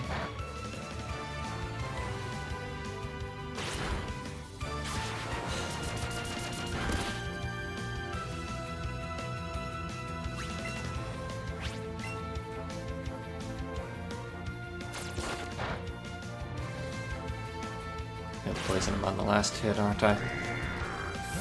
Oh, what? Oh, never mind.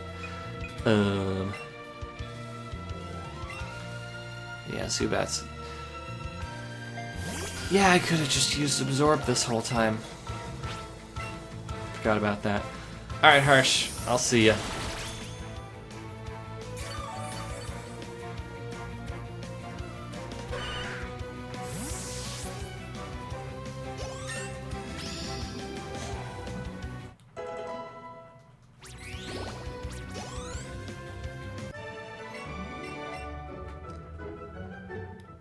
How many we got left here? We've got 1, 2, 3 left. Or, yeah, 3 left.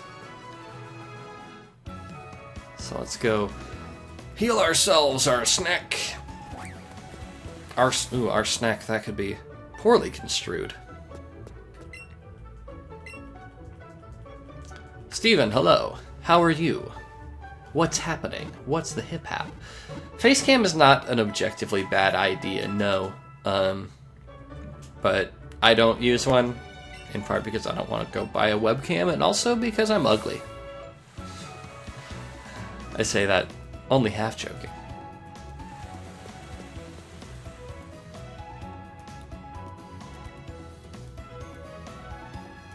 Now, Facecam, especially for something that's a live playthrough, or, you know, a blind playthrough the first time playing through a game, Facecam can be really nice to see how people react to things. It's just a matter of, you know, what's the balance between the webcam and the game. So yeah, Steven, you're kind of catching the tail end here. I'm going to finish up Nugget Bridge and then go off for the night. But we've got our mono poison. We've got a team fairly set up. We've caught a lot of poisons here in the early game. And, like, we'll have a Bulbasaur at some point. We'll catch a Venonat, but probably not put it on our team. And, like, a Coughing way down the line. But other than that, we're pretty set. Ooh, gosh, a lot of flinching going on here. Let's just bring out the big guns. And we're also not catching a butt ton of Pokemon, which means we're not getting a lot of candies. And by a lot, I mean basically any. Tentacool, that's good. I knew there was something we were forgetting. Yeah, Tentacool probably can join us. Thank you for reminding me there, Harsh. If I flinch again, I swear to God. Okay.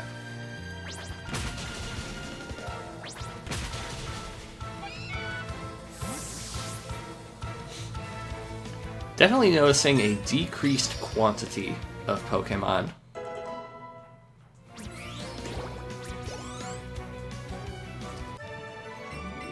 Yeah, remember back in the day when Nugget Bridge trainers had like 3 Pidgeys? Yeah, I'm a big fan of Venonat also, but I did just use Venomoth in my Leaf Green versus Blue series. So Steven, just to give you the rundown on how kind of catching and candies work here. In Let's Go, you earn a lot of experience by catching Pokemon, and often by catching the same Pokemon over and over and over. When you do that, you get more experience on each catch, and once you catch a bunch of them, you start to accumulate candies associated with one of those Pokemon's best stats. Essentially, they're like EVs in the main games, but they are in candy form and can be given to any Pokemon. This means that you don't get EVs just from fighting Pokemon, because they expect you to get them from candies. And, unlike EVs, you can max out every single stat. So, a lot of experience and a lot of stat boosts are going to come from catching a lot of Pokemon. We are not doing that in this series, in this marathon, and well, it's not a marathon, in this stream. We are just catching one of each Pokemon that we want, and at some point we will need to catch a bunch of Pokemon to go fight Koga. And probably around that point, also grab our Bulbasaur. That means we're going to get experience from fighting trainers, but not from catching, and we're not going to get stat boosts from candies, which means we're on the whole going to be a lot weaker than the game expects us to be. And we're going to see if this is a sustainable way of going about it. I don't know if it will, but we're doing okay so far. We are contractually obligated to go through this route, so we are high enough level to face Misty, because we have to be level 15 to do that gym. And it could get worse from here, I don't know. It's a system that, you know, carrying on from Go, the mobile game, it's meant to incentivize catching lots and lots and lots of Pokemon. And, you know, ethically I have problems with that, but it's effective at what it does. Yeah, and the post-game, super high level.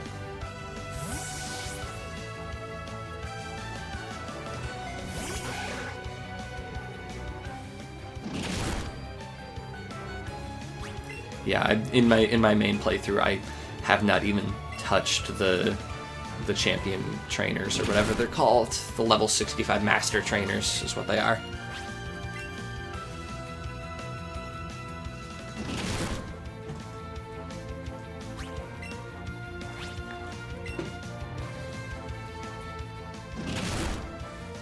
I did do a fair amount of shiny hunting in my main file, which I think is more enjoyable.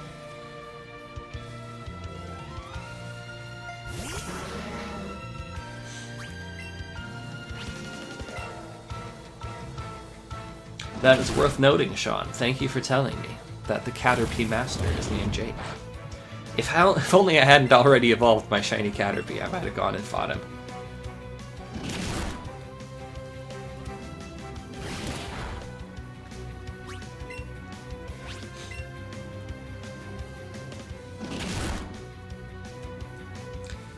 Man, Dora Jr. is really useful.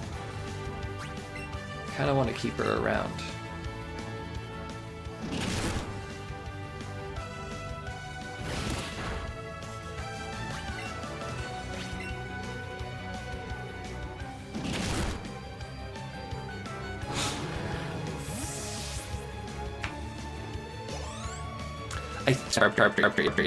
Is still in the game. I think he is. I think I remember him being there.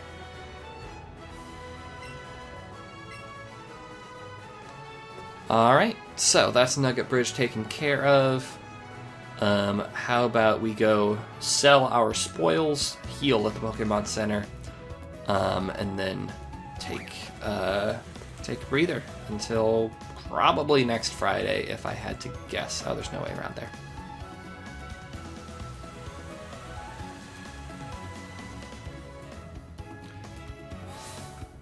But yeah, I like this game. It's pretty chill. I don't have to think too hard. Do enthusiasts take this? Yeah, whatever.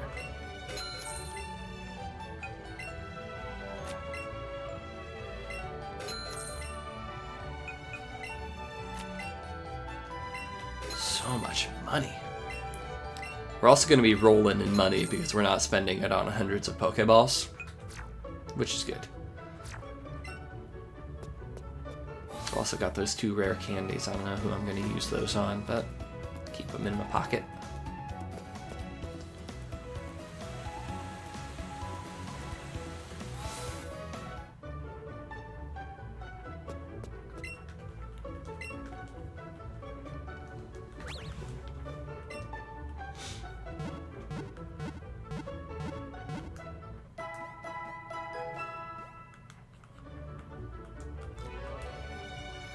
Alright, well, thank you all for joining me on this expedition. I do want to continue this, hopefully somewhat relatively soon. Perhaps next Friday, I'll let you know on Twitter. But until then, I will see y'all next time.